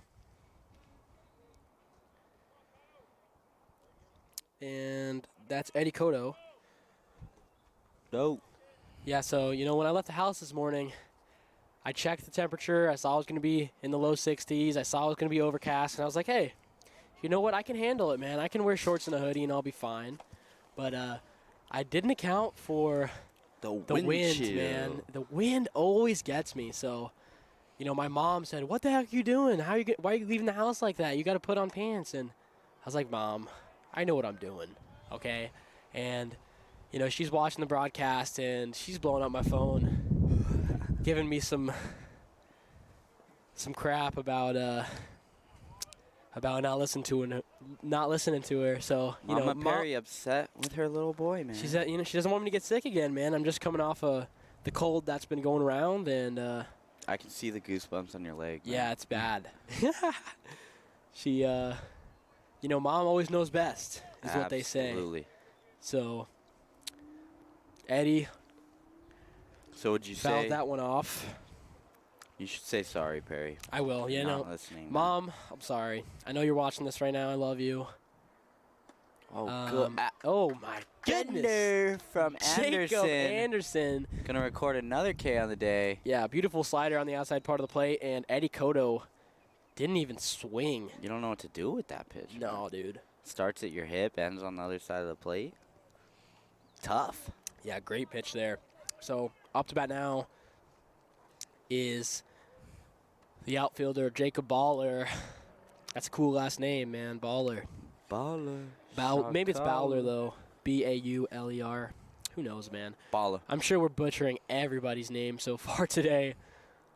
If he gets a hit, it's Baller. If he don't, Bowler. So Jacob fouls that one off. Jacob, another Arizona native coming from Boulder Creek High School. He's a sophomore. No, Horizon High School. Really? Yeah. He was Jacob Anderson? No, Baller. Oh. Jacob Baller. Oh, shoot, man. Too many Jacobs. Jacob Baller, the sophomore. My fault, Perry. No, all good, dude. From Boulder Creek. But, yeah, yes, you're right. Jacob Anderson, the Jacob on the mound, is from Horizon High School. And Baller skies this one to right field. Tracking is Ryder Hancock coming in and making the grab. Oh, boy. So that'll be the second out of the inning for the Coyotes. Good work yet again from Jacob Anderson. And that'll bring up number 22 for the Gauchos, Aiden Steele Nash. That's a real hard one to pronounce. Look at this, dude. Let me see this. Oh, man. No, you did a good job, I think I got it, yeah. Nash? Yeah. Steele Nash, yeah. Attaboy. Anytime there's a hyphen in anyone's last name, It's a little intimidating. yeah, it's intimidating. So, And we don't want to butcher nobody's name. no, dude, I feel bad. So Aiden, freshman out of Apollo High School, another Arizona native. Oh, yeah, call that Blue. Oh, Ooh. Blue. Doesn't give Jacob the call. Jacob's going to take a sec, readjust the cap, take some deep breaths, and step back on the mound.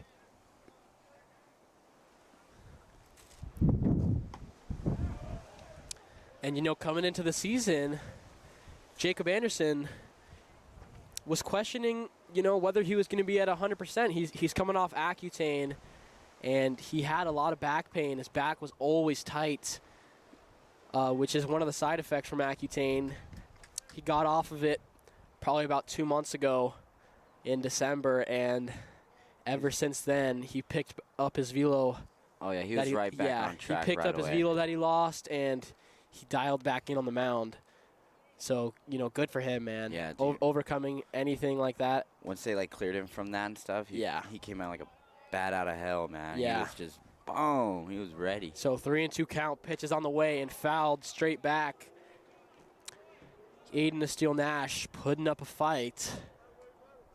Not going to let Jacob have an easy 1-2-3 inning. Going to make him work for it. The 3-2 pitch again is on the way. And fouled off is that one. Maybe inside slider there. Good pitch by Jacob. That one broke really late. Maybe a splitter. You never know, man, with Jacob. Oh, man. Those, You you never can know. throw splitters pretty hard. Yeah. And, grounder right back to Jacob, and he makes the play. And the throw is good. So 1-2-3 inning there for Jacob Anderson, and helps himself out a little bit right there. And we're still knotted up at 3, man. Still knotted up at 3, heading into the bottom of the 6th. The Chandler-Gilbert Coyotes and the Glendale Gauchos are in a tight one here today. We'll be right back.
Into the bottom of the sixth we go. Canada's finest, Ryder Hancock, and his grandparents are in attendance today. Love it. Lovely people, and so is the rest of his family. All the way from Canada. From Canada, man. I love it. They come down. Yeah. You see them from time to time at games. Yeah. Yeah, they must be out here. They've been out here for a little while. What? And Ryder, man, one thing everyone needs to know, Ryder plays a mean host, bro. He is a good host. He's such a good host, dude. You go over, bro. There's like chips already out on the table. I'm like, dude, this is freaking amazing. Yeah, dude. That's like stuff that like my mom would do. Dude, he knows what he's doing. Not a college kid, man. Yeah, he's great host, phenomenal host. Very selfless guy. And he hosts a good average as well. Yeah. Hosts good stats. Kids, I mean, yeah. A red shirt tried to catch that over there in the bullpen. It didn't look too pretty. Who was it? Ryder. The other Ryder. Yes, the other. So yeah, Ryder on Ryder action there. Yep. But the catcher Ryder was unable to make the grab. So Ryder Hancock swings and drives this ball hard to deep left center field, and that's gonna one-hop the wall. Ryder Hancock making his way around second. He's going to hold up there. Oh, my. Ryder. My goodness. What a hit, baby. Yeah, Canada's finest got a good piece of that ball. So he'll end up on second base with the leadoff double. And great piece of hitting from Ryder there. Yeah, that's the first time Sanderson has allowed the Yodi hitters to do any damage to him. And, in a big way there by Ryder Hancock. Maybe crack this one open. Yeah, so no outs, runner on second. Ethan Hatch stepping up to bat, and the Yotes are in a great position right now. Yeah, especially with a tie game, man. That one swing, getting in a scoring position. And you know what the Coyotes do with runners in scoring position. It's like they just turn it up a notch. Ethan Hatch squares ball early, and oh my goodness. Why would you throw at him like that, bro? That one. That looked intentional. Yeah, that was something. So. You good there, Hatch? Ethan Hatch takes the ball off the back foot. That ball was in the middle of the left-handed. In the middle of the righty batter's box. It looked like Sanderson just right as he looked up in his motion just yanked it. So Ethan Hatch on first, Ryder Hancock on second, and Sanderson getting pulled. Sanderson is done for the day. So he looked good for an inning, but in his second inning of work here, he ran into trouble right away with that Ryder Hancock double. And, the pressure, that bunt might have been, just to draw pressure, just to add pressure to Sanderson. It's hard to make the competitive pitch when the barrel is in the middle of the zone sometimes. And it paid off there for the Yotes as Sanderson beams Ethan Hatch. And just like that, runners on first and second with no outs here in the bottom of the sixth. Porter Pittman is up to bat. We'll take a quick break as the Gauchos let their pitcher warm up.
So right back into things we go.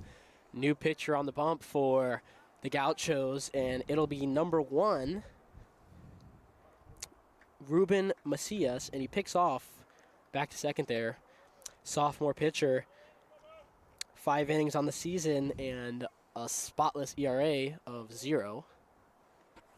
So up to bat is Porter Pittman. Porter squares and lays one down. Foul, though.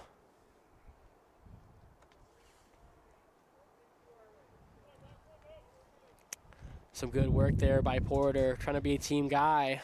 Yeah, he's definitely doing a good job of that, because if you can get eliminate the force out here, Yeah. and then bring up Eric Anderson, who's kind of struggling on the day, you know, hasn't been seeing the ball so well. Up against a new pitcher, that could be tough, but Yeah. Eric could get away with a couple RBIs if he puts the bat in play or the ball in play. Porter squares again. This time it's in fair territory, and he's gonna. Ooh, not gonna beat it out. You call him out. Not gonna beat it out. Wow. A good play there by. Was that the third baseman? That was the third baseman, yes. That's Brian Espinosa, the man who has been so apparent today, so present for the Gauchos. Presence on both sides of the ball with his 2-run shot, and then he's been making defensive plays all day. But regardless, Porter Pittman gets the job done, moves both runners over. So now runners on second and third. Eric Anderson up to bat. Yeah, Eric with a big opportunity here. Yeah. You know, tie ball game late in the game. We're in the back half of the game, and you know, if Eric can get something done here, that's a big momentum shift. Looks like there's a little bit of confusion amongst the Glendale infielders here as they figure out how to play Eric Anderson, who's been mysterious today, hasn't made too much noise, so now would be a good time. Yeah, he's flashed the cannon a few times on defense, but been silent on offense. On deck is Amir McGee. Yeah, but, I mean, I've watched this kid hit plenty of times over the fall. Yeah, he's definitely capable, and showing a bit of emotion after that called strike. Either didn't like the call or upset at himself for not swinging. I would guess the latter, because Eric is not one to complain very often. So Eric Anderson holds off there, and oh, wow. Called strike 3 by the umpire, and I'm not too sure that I agree with that call. Maybe a little bit off the plate, but wow, the wind really picking up. Nevertheless, oh my goodness, and we lost a peanut butter jelly sandwich from that's the second from time Andrew today. Feary. Sorry about that. Thank you. And Luckily, we got our it fans back. are the best. Yes, we got that one back. Oh my goodness, the wind is picking up. So wow, the Gauchos coach is coming out to talk to the umpire. I think Mother Nature knows that some stuff's Oh about. my gosh. Oh, okay, we gotta take care of some equipment here. Yeah. We'll take a quick break as the Gauchos head coach goes to the mound, and we'll try and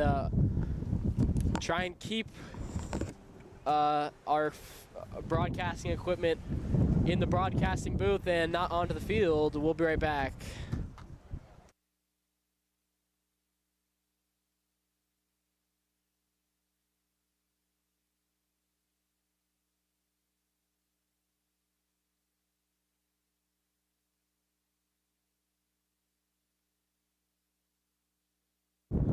Back to action we go. Ruben Macias still on the bump for the Gauchos. 2 outs, runners on second and third, and Amir McGee in a position to change the game.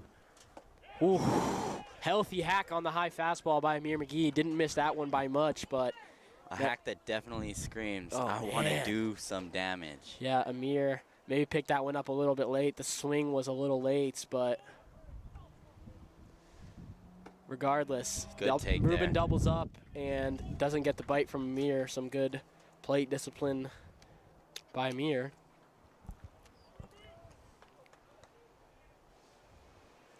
good opportunity for the Coyotes here. And a good hold by Amir. No, doesn't hold. What? Swung, No apparently. shot, Blue. Swung at that one. So that call was made by the home plate umpire who, yes. who has Maybe to have been certain about maybe he has a better Amir crossing. Yeah. Because usually you'll have like a first baseman, but if the home plate umpire feels confident enough to call it, yeah. And Amir lines this one foul. Oh, just foul from Amir. That could have been detrimental to the Gauchos. Yeah, good try there by Mr. McGee.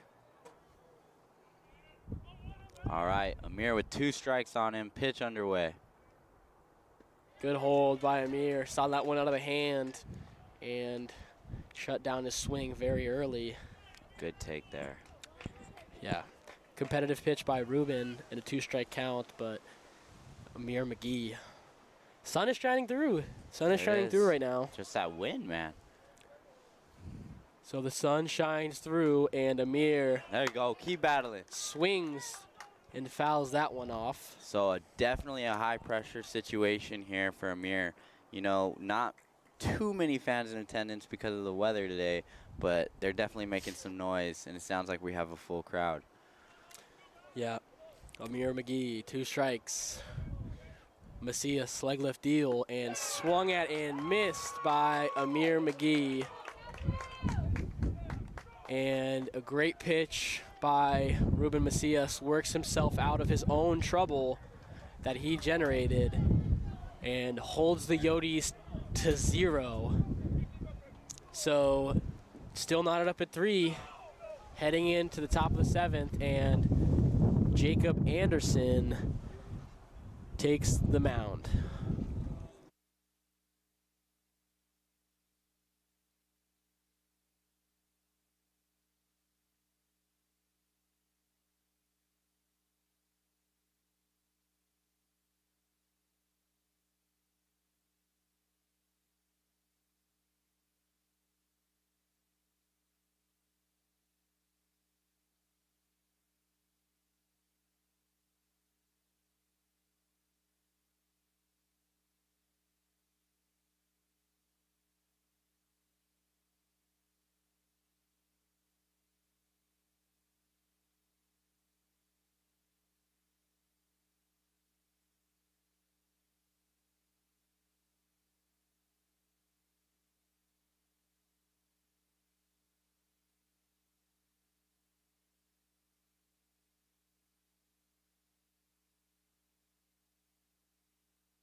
Into the top of the 7th we go.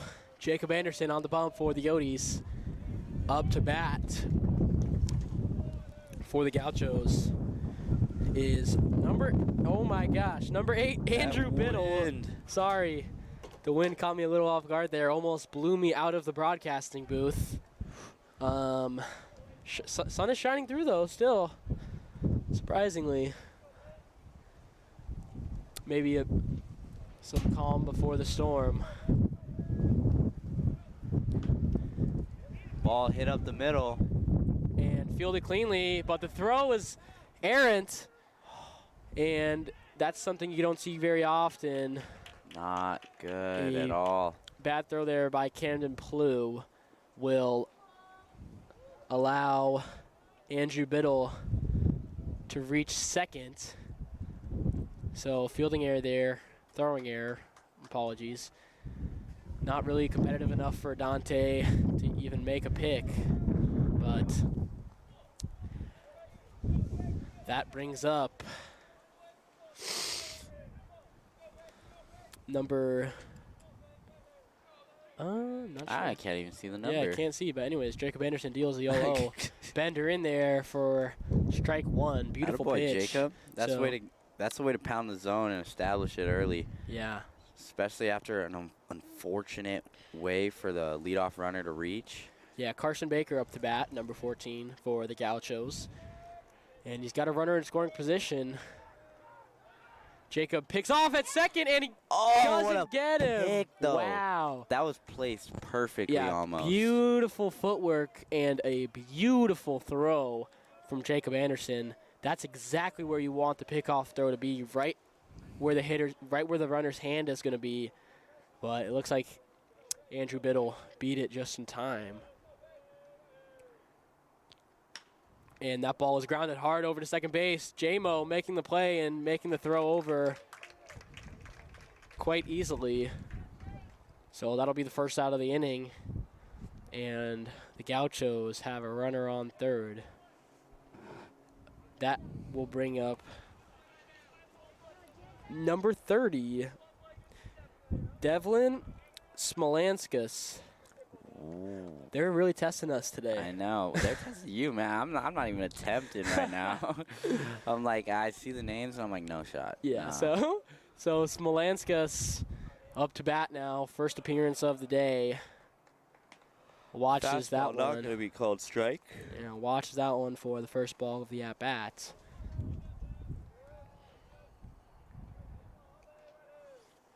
Jacob Anderson deals the high fastball.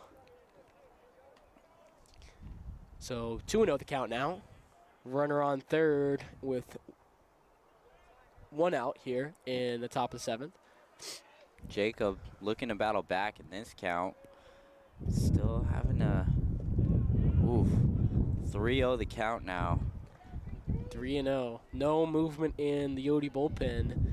Jacob has pitched a phenomenal, I think 4 innings, maybe 3 2/3, but phenomenal inning. Yeah, he comes in and he phenomenal establishes phenomenal dominance. outing so far. There's the fastball yet again. Jacob's one of those kids that he doesn't have to be on a leash because we've seen him do it before. We've seen him just pound the zone. He's going to throw strikes even when he has been hit around a little bit. It's because he's throwing strikes, you know? Yeah, so the 3-1 is high, so ball 4. And the Yodi pen will start to make some noise. It's Sam Roberts hustling down into the pen. So time is called, and Waddy is going to go just talk to Jacob. Just talk to him, maybe recompose him.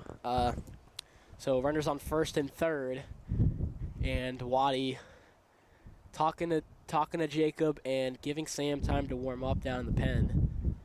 So we'll take a quick break as Waddy talks to his infield. And Brian Espinosa is up to bat for the Gauchos. We'll be right back.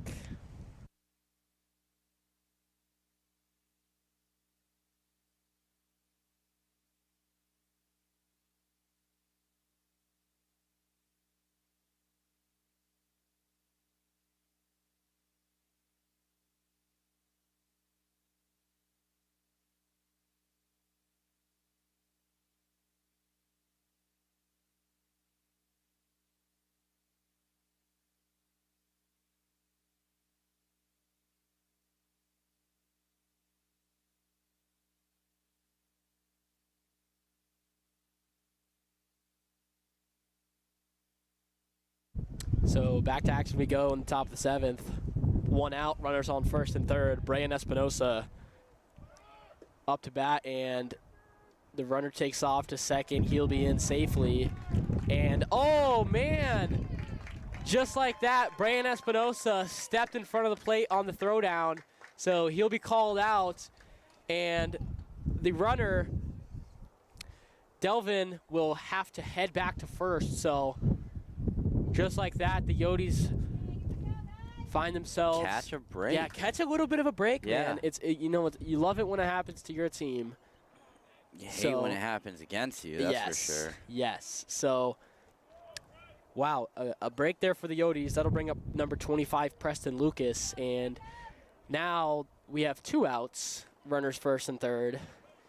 And a ground ball or a pop-up will do it and get the Yodis back on the offensive side of things safely.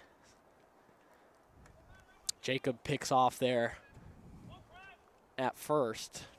Runner reaches back safely. That's Devlin, sorry. Preston Lucas up to bat.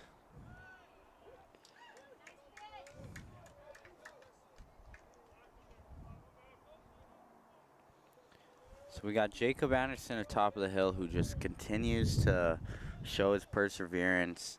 That leadoff runner that got on and is now standing on third, reached by error. Jacob, oh, ball gets away.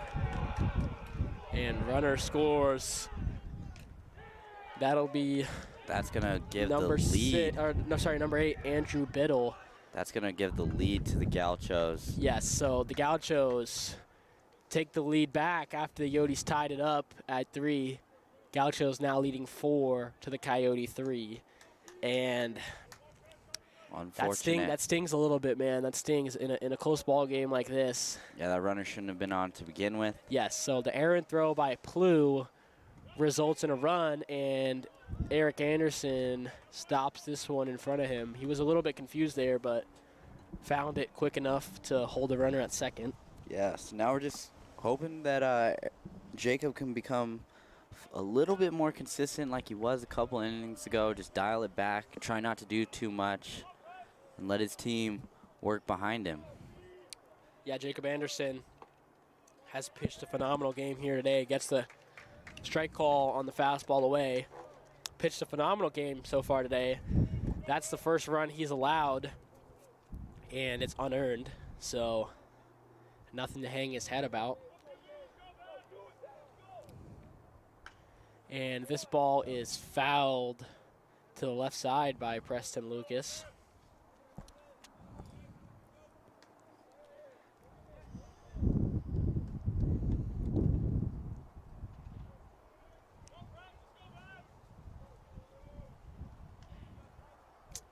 Jacob Anderson getting a sign, looking the runner back.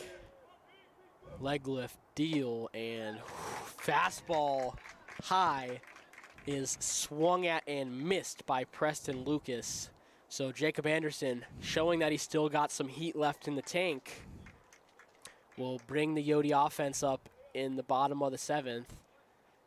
And as we head into the 7th inning stretch, the Gauchos 4 to the Coyotes 3.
Into the bottom of the 7th, we go. Coyotes trailing 1. Ruben Macias still on the mound for the Glendale Gauchos. Ruben was able to get out of his last inning. Yeah. Dang it. So, yeah, Alexander Sanderson left him a bit of a mess, and Ruben cleaned it up, man. Didn't allow any runners after coming in with runners on first and second. And first pitch was inside, and that one was, I believe, strike. So 1-1 the count on Camden Plew. Ruben Macias deals, and that's a dangerous pitch to throw. A slider that started high and stayed high. He's lucky that one didn't break down a little bit further because Camden Plew sat all over that thing. Plew has power. Yeah, my goodness. And Plew drills this one, ground ball, fielded by the second baseman, and the throw is in time. So Ruben Macias, thanks to the play by number 24, Rubio Ortiz, over at second, has recorded the first out of the inning. And Camden Plew being retired will bring up the number 2 hitter, Jamison Armstrong. J Money, who J-Mo. has shown off the glove today, shown off a little speed, shown off all the tools. Yeah. See if he can continue to do that, man. You know, the sun's out now. Maybe everyone's spirits are a little uplifted. Yeah. And hopefully we're in a comeback attitude, you know what I'm saying? Yeah, absolutely. Ruben Macias started this at-bat with a strike on the outside part of the plate and gets J-Mo to swing and foul that one off. So very quickly, Ruben Macias is ahead 0-2. Ruben is pitching with a little bit of swagger, man. Oh, yeah. You know, when he got out of the last inning, he what'd he do? showed his emotion to the dugout, that's for sure. To his dugout. Oh, yeah. No, even if, bro, like, yeah, just showing emotion's fun. No foul Make play. baseball fun. Well, I mean, as long as you're not cursing out the other team. Anytime you look into the other dugout and yell something, it's a problem. Normally you're looking to start trouble, but Ruben Macias showed his emotion to his own team, so good for him. And J-Mo pops this one to right center field, and coming in and making the grab is the center fielder. And that will bring up the magic stick, Dante Turgeon. So 2 outs now, and Dante Turgeon up to bat. Ruben Macias, I don't mean to foreshadow anything, but Dante does very well off of pitchers who rely on the off speed and sprinkle the fastball in. So we'll see what he does to Ruben Macias. And watches strike one on the outside part of the plate. That looked to be a slider. Dante, man, oh man, what a season he's having for the Yotes. Yeah, he's definitely doing his thing. Hitting balls hard. His first bomb of the year was actually opposite field.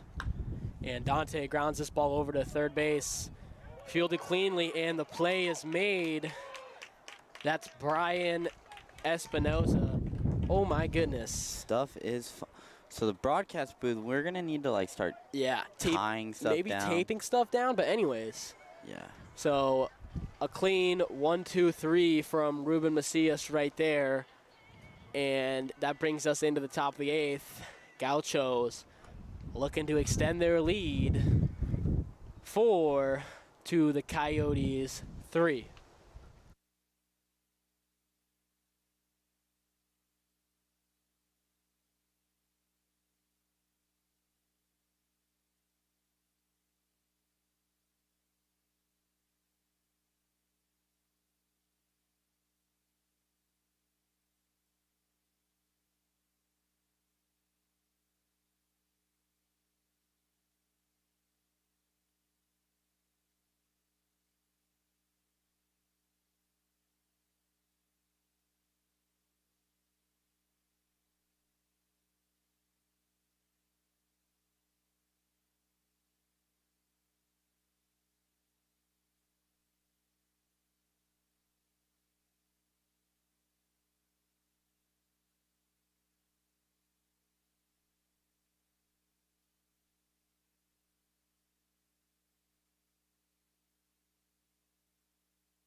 Oh.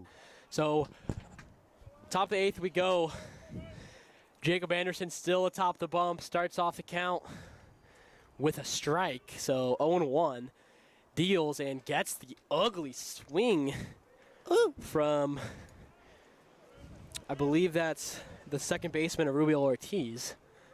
And Jacob Anderson quickly 0-2 and gets strike 3, swinging. Beautiful pitch there by Jacob Anderson. Man, oh man, what an outing he's having. Yeah, he's got a good amount of Ks. Yeah. He's doing what he needs to do, man. Yeah, doing phenomenal. Number 16 is going to step into the box for Glendale. Number 16 for the Glendale Gauchos. Face Jacob. I the believe. Bad Man Anderson. Yeah, so first at bat here of the day for Eric Barata, freshman outfielder. And man, oh man, it's getting a little chilly. Once again, it's been chilly. I mean the sun shined through for a good 20-30 minutes there, but back to the cold we go. Just as fast as it came, it left, man. Yeah. So Jacob Anderson. Yeah, he looks like he's on one this inning. I like it. I like the tempo he's got going. Tempo's a lot as a pitcher, you know, like just getting up there, getting in a rhythm. He's shaking off. He knows what he wants to throw here. And he throws it, and it's drilled into center field. And, oh, man, misplayed by Amir McGee. That ball took a weird hop over his head. And, uh-oh. Oh, my gosh. So, and, wow. Okay. So, number 16 there, Eric Barata. I think we have to catch you guys up on what happened. So slipped at first. And his hard liner was misplayed by Amir McGee, went over Amir's head, took a weird bounce. So he got up, and he saw that. He would have stayed at first if Amir fielded it cleanly, but he took off for second. And halfway in between second and first, he tripped again and tasted a lot of dirt that time. Oh, man, sniper. And, yeah, sniper indeed. So once he tripped there, he was pretty much dead in the water because Amir recovered after he misplayed the ball very quickly, and he got it in. And just like that, Eric Barata was tagged out at first. Sorry, it took me a little while to process what happened. You don't see that very often. Now we got number 6, yeah. We got Jacob also in a situation to get out of the inning. You know, he was a little hyped to get that out still. Giving up a hit after shaking off your catcher isn't always the best. So he was definitely like in a good mood that we were able to get away with another one. Coyotes showing off the luck a little bit today. You know, I mean, I don't know. I don't know. That play you won't see very often. Not at all, yeah. So up to bat now is Jacob Baller. So we get some more Jacob on Jacob action. Does he have 2 strikes on him here? Think he has 1. And good pitch there by Jacob Anderson. The pitcher, Jacob. Slider just missed the outside corner of the plate. I thought it snagged it, but the umpire has a much better view than I do. And, oh, man, so it was 2 strikes. And Jacob Anderson gets the better of Jacob Baller there, recording this third out of the inning with that K. And that takes us into the bottom of the 8th. Yotes got a little bit of catching up to do, trailing 1. Gauchos 4 to the Yotes 3.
And to lead off the bottom of the 8th, Tate the Tank Lewis steps up to bat.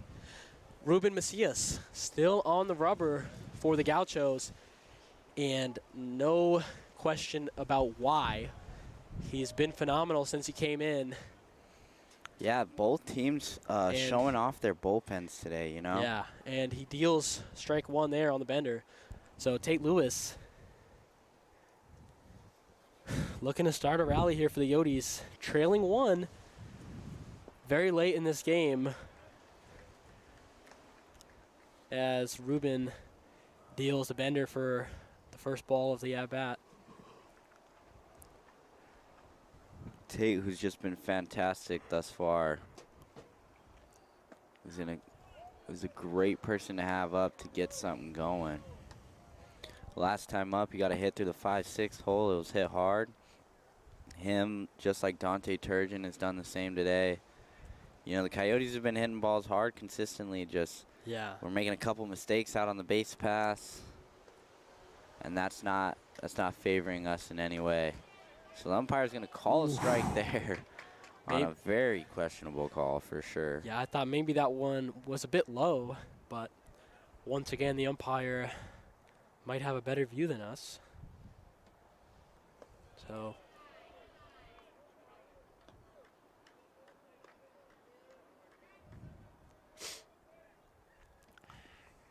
all right. 3-2. Full count. Full count. To Tate the Tank. Ruben, likely on a short leash, deals the 3-2, and it's inside for ball 4. So that's going to put the leadoff man on. Yeah, man. Anytime you can get the leadoff runner on, that's how you start rallies, really. It gets in the pitcher's head, it gets in the fielder's heads, gives them more to think about, and, you know, it puts the Yotes in a great position, trailing 1.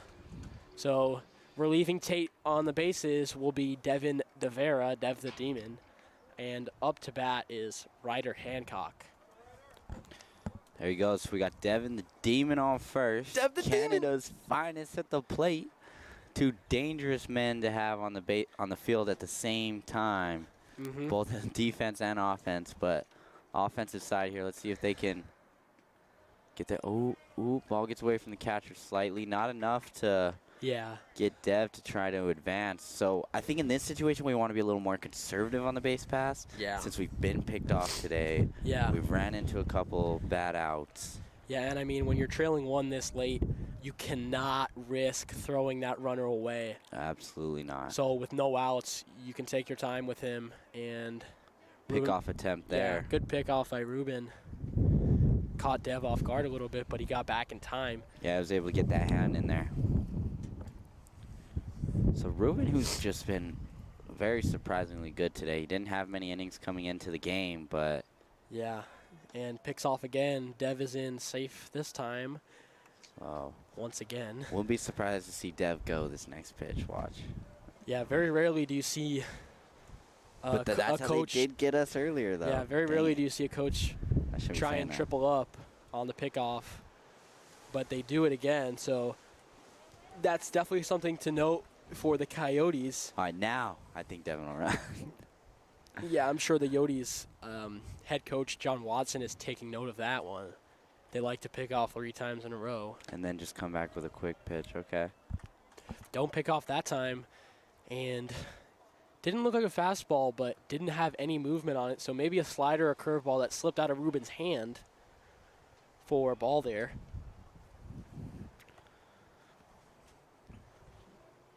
All right, Ruben. Pitch underway. It's going to be a ball up to Ryder. So let's see what happens here. The Coyotes definitely, with this runner on, need to get this run across in order to tie up the game, not have so much pressure going into the 9th. Oh, time. Maybe? No? Is that a little pitch clock action? What was that? Might be pitch clock. 3-1 the count. Was it for sure? I don't know. Dude, another problem with the pitch count rule is that the umpires don't make it very obvious what exactly they're calling. So that ball is skied by Ryder Hancock. coming in as the first baseman, and No. no. That one might be overturned. Whoa. They're saying Devin was thrown out at first, but he reached safely with plenty of time to spare, and not going to be challenged by the Coyotes. Wow, I don't believe that. Wow. Dang So it. definitely a momentum shift there as the Coyotes go from runner on first with no outs to 2 outs, nobody on. And Ethan Hatch up to bat now with a chance to maybe reignite the Coyotes here, get another rally going. But, yeah, that one definitely stings. I obviously trying to be non-partial in the broadcasting booth, but that one was just a missed call by the field umpire, so not much you can do. I mean, it's part of the game. Yeah, I, on the other hand, don't care. That's the umpire's fault. No So shot, little good cop, bad cop action up here in the Chandler-Gilbert Sports Network broadcasting booth. Yeah, no shot, man. Devil's back. Yeah, I don't know. All right, so it looks like about Ruben unable to find the zone here to Hatch, Hatch is going to want to get something going. A base hit here. Let's answer back. The Coyotes definitely feeling the couple of mistakes that they've made today out on the base pass. It's going to come back and hurt, so we got to get something going now. And a good eye by Ethan Hatch as he watched that one for ball 4. So Ethan Hatch will be relieved on the base paths by Joey Gentile. The gangster. The gangster. The gangster! Yeah. Gotta let him know. Top G Joe. Yeah, we could do so many nicknames with him. Oh my gosh. This is him. It's hilarious. Gangster Joe.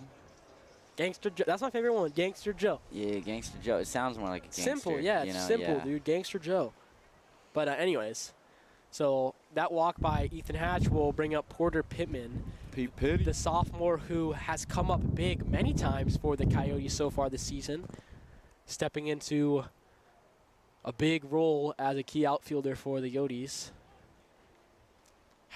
He's had some good slugging so far this season, and Joey is picked off at first, but gets back in time. Ruben Macias utilizing the pickoff very well so far today in his outing. He's been able to essentially eliminate the Coyotes' run game, which it's hard to do, man. It's very hard to do, and the Coyotes, the base stealing side of things for the Coyotes has been paramount to their offensive success. The reason that the Coyotes have runners in scoring positions so often is because they manufacture it. They make it happen. And when you shut out the running side of the Coyotes game, it makes it that much more difficult. So that Bender is in there for a strike against Porter. Yeah, no, I totally agree with you. When we get on base, we have a mindset that we're looking to advance 90 feet in every situation. And when you get 90 feet closer, it just makes it so much. It's not even just that it realistically is a whole lot easier to score you, but it's like a mindset thing. When the hitter sees someone standing behind the pitcher as well, like a runner in scoring position, there's just like a sense of overwhelming feeling that you have to get a job done. Yeah, so there was a pitch out right there, and then Ruben goes straight back to the pickoff. So the Glendale, so the Glendale Gauchos are doing everything in their power to prevent the Coyotes from stealing. And, it's paid off so far, so, we can't knock it, man. It's been very successful for them. Porter swings and misses at that curveball that ends up low, and another burst of wind. Hold on, grab onto a pole. Or an Uncrustable. So we don't blow away. Uncrustables are safe. I'm hugging my seat right now. I know there's no camera on us, but I am holding on for dear life. Bro, if we were on like MLB rules right now, that would be like a free base because he would have scored by now. He would have scored by now. Yeah, the pitch clock rule, all that. Yeah, so there's no pickoff limit, I guess, for JUCO. But Macias misses inside there with the slider. I've seen, that's happened to him a few times when that arm of his gets late. The slider turns into basically a gyro ball, so it has the slider spin, but it doesn't break at all. And Ruben picks off again. Joey doing a good job of staying over there. Yeah, Joey, this is his first appearance of the day, but when he goes home, it's going to look like he played 18 innings. With the amount of dirt on those It's going to be extremely dirty. Yeah. Porter Pittman awaits the pitch from Ruben. Ruben deals, and Porter fouls it back. Just to our right. Yes. Porter in a situation here where a hit to the right side can really be super beneficial. He's got a whole lot of line to play with. That gap in right center as well. Porter swings, pops this one up to shallow center field. Tracking back is the second baseman, and he makes the grab. That's a Rubio, who came up big right there for the Gauchos. And just like that, we're heading into the top of the ninth. Gauchos still leading 4 to the Coyote 3.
And into the top of the ninth we go.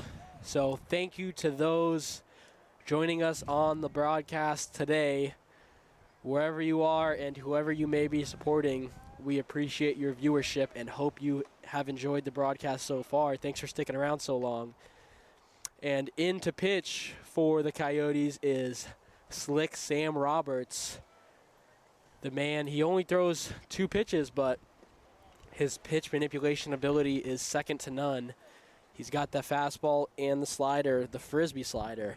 Sam has probably been the most dominant in terms of when he came into the game and what he's done. Oh, look at, like, he almost got a swing on that. But what's crazy about Sam right now is a 0 ERA, and he's was a 0 ERA. Yeah. We might have jinxed him. No, not we. I did not know. I might have jinxed him. I take no credit for that one. Anyways, that's in the past. So yeah, Sam looking So Aiden Steele Nash up to bat for the Gauchos here. And that pitch, why is he swinging? I think hit him, but he swung at it though, or it almost hit him. Sorry, but he fouled it off. That would have hit him if he didn't hit it with his bat. So you know what? In simple terms, that pitch was filthy. Disgusting. Nastiness from Slick Sam Roberts. And he's in a position that he wants to be with 2 strikes. Beautiful 2-seam on the outside part of the plate. Doesn't get a call, though, from Mr. Umpire. So into The 3-2 count we go. Slick Sam wheels, deals, and delivers ball 4 for Aiden Steele Nash. He'll make his way over to first, which will bring up number 9. Or no, I'm sorry, that's number 8. Number 8, Andrew Biddle. So Andrew he was the 4th run for the Gauchos, the go-ahead, and he reached second base on a throwaway from Camden Plew. So a little fielding error costed the Coyotes pretty big. So they haven't been able to recover that run since the top of the 7th, but nevertheless, Slick Sam picks over to first after delivering strike 1 on a nasty slider. Slick Sam coming set, wheeling, dealing, and in there for, no, not in there for a strike. Beautiful two-seam. Umpire didn't like it, though. I don't know where that may be missed. I would guess low, if anything, but sorry. The bias might be shining through a little bit. So 1-1 the count. Slick Sam picks over to first. And Aiden Steele Nash is back safely. So Aiden Steele takes off, and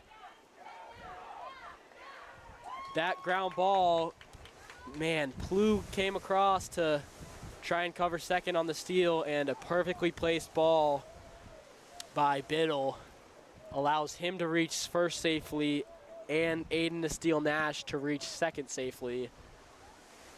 So just like that. Oh, that wind is something else. Yeah, the wind is once again picking up here. Sun is shining through, but not seeming to make much of a difference in terms of temperature. So runners on first and second with no outs here for the Coyotes in the top of the 9th. Slick Sam in there for strike 1. Beautiful slider.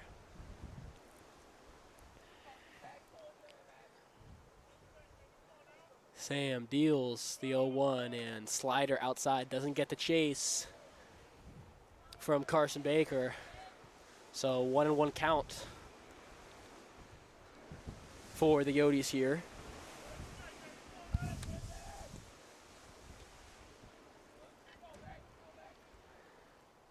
And Sam deals in there for strike 2 is the nasty slider. And Sam, with that low submarine arm slot, gets as true of slider movement as you can possibly get. That thing has no vertical drop on it. It's just straight horizontal movement. And throws the two-seam. Yeah. Beautiful. Just dodges the bat of Carson Baker for strike 3. Wonderfully placed pitch. And that'll be, I believe, the first out of the inning for the Coyotes, which will bring up number 30, Devlin Smolanskas. Runners on first and second. Sam looking back to second, looking back 3 times, dealing the slider high and fouled straight back. Sam doing a good job of keeping that runner close. Yeah. You know, switching up the looks. Absolutely. He doesn't want those runners to advance out of a force out situation, because keeping that double play in order is huge in order for the Coyotes to come up. Slider outside part of the plate from Sam. That slider looked to be handled well by the catcher, Eric Anderson, who's been doing a phenomenal job today of stealing strikes as well as keeping the ball in front, yet he was unable to get the call there by the umpire. Yeah, Eric Anderson plays phenomenal defense. And that ball is swung on and driven hard, deep center field. Porter Pittman turned around on that one. That one beat him pretty good. And the runner from second base will score, but the runner on first will only advance to second. So that's Aiden Steele Nash who was able to score there, and a good hit from Devlin Smolanskas got all of that one into deep center field. Only a single, though. So a run comes across. Gauchos extend the lead, now 5 to the Yotes 3. Come on, Dante. And runners on first and second for Slick Sam Roberts. Dante Turgeon unable to track that foul ball down.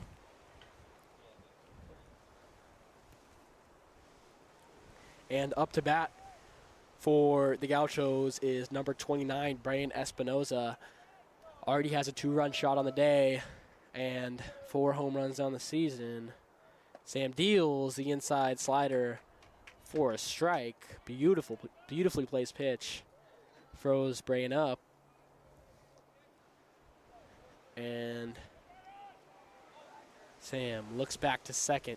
Deals. Runner takes off, and Brian Espinoza helps out the Yotes there and fouls that one straight back. So 2 strikes on him now. And Slick Sam maybe gonna have to do a little extra in terms of keeping the runner close at second. And he does. Stops the runner's feet, and Brian Espinoza skies this one to shallow right field. Tracking is Jamison Armstrong, and he drops it. There's a force out. Force out at second. And the runner will advance from second to third.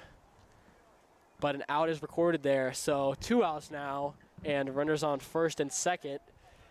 That will be an error on Jamison Armstrong, but luckily the Yotes are able to stop some damage and record an out on that play. Yeah, and we're going to go to the pen. Yeah, that'll be all for Sam Roberts today. Not his finest work, but he competed his butt off, so nothing to hang his head about there. And that'll bring in another one of Canada's finest, Seth Thompson, number 34. So we'll take a quick break while Seth warms up. And Gauchos extended the lead by 1 so far here in the 9th.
All right, continuing in the 9th frame, the Gauchos up already, looking to extend the lead, but looking to put a halt to that is big time.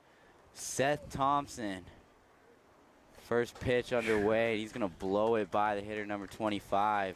That's Preston Lucas up to bat for the Gauchos. And Seth coming into a dangerous situation with runners on first and third, but We don't call him big time for nothing. No, sophomore pitcher. He can handle adversity well, and he's quickly put Preston Lucas into a 2-strike count. Yeah, we're looking to get another out here. This is a big out from Seth. So I think we have 1 out on the inning. 1 out recorded. Seth deals fastball in there. Seth, you're the man, for bro. strike 3, and that's actually the 3rd out of the inning. So. And just like that, Seth Thompson only took him 3 pitches to work out of that jam. A fantastic job by him, but now it's all up to the Yodi offense as they trail 2 heading into the bottom of the 9th. Gauchos 5, Coyotes 3.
So into the bottom of the 9th we go. Yodis looking to make up a 2-run deficit, and stepping into the box to lead off the Yodis is big, bad, giant Bryant. So Easton Bryant, first pitch, swung at and fouled to the left side. Yeah. That's an aggressive giant, man. So Easton Bryant suffered an early injury to his hand, an early season injury to his hand, got it cleated pretty bad. So, you know, he's just been trying to work his way back into the lineup, and that fastball is in for strike 2 by Ruben Macias. I'm not too sure about that one, but you know, sometimes when a pitcher is dominating, the umpire will expand the strike zone for them. We've talked about it a little bit today, but Ruben Macias has been doing very well. Easton Bryant pops this one up to the left side, and it's down for a base hit. Oh, blue. Not down for a base hit. That's actually a foul ball. So that would look so fair. Man. So I don't know if he's watching the same game as us, man. So Easton Bryant will repeat the 0-2 count. Ruben Macias, perhaps striking a bit of luck there. Maybe we'll have the viewers at home dial in to the broadcast and tell us their thoughts on that play. Yes. That looked, if anything, man, I saw chalk, bro. Wow, that's sad because that could have been a great way to start the inning. Nope. Easton Bryant fouls this one off to the left side again. Bryant keeping things interesting here. Yeah. You know? Big, bad, battling Bryant, if you will. On deck for the Coyotes. Oh, sorry about that. No, all good. 0-2 count again. Pitches on the way, and slider in there. Ooh. Good eye. Slider not in there for ball 1. So on deck we have Matthew D'Amato. Sal. Sal, as Perry likes to call him. I know his family is watching at home, but anyways. Easton Bryant is rung up on the outside slider. Well-placed pitch by Ruben Macias there. Something that he's done all day. I believe he's coming into his 5th inning of work here, and the Yotes just have no answer for him. The crafty right-hander probably only in the low 80s with the fastball, but the bender is enough to keep the Yote hitters at bay. And Matthew D'Amato getting a hold of that one. Yeah, maybe got a good piece of that one. Matthew has a good frame, athletic build, athletic kid, and athletic pop.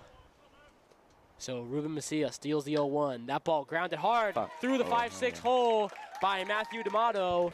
And just like that, he's able to record a base knock. So gets the Yotes rolling a little bit here in the bottom of the 9th.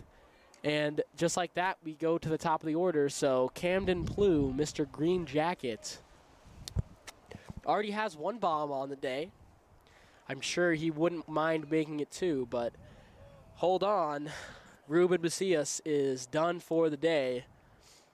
He pitched phenomenally, but he reached the end of his road. So the Gauchos go to the pen, and we'll take a quick break.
So back to action we go here in the bottom of the 9th.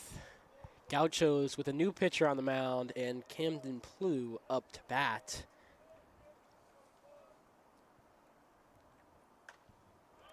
Plew fouls this one off. And the pitcher for the Gauchos is number 27, Dallin Kurthois. 3.6 ERA on the season, small sample size yet again, only 5 innings pitched.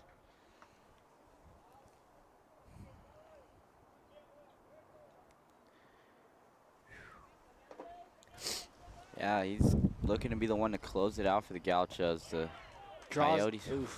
That was draws the ugly swing from Camden Plew. And Dallin is a sophomore.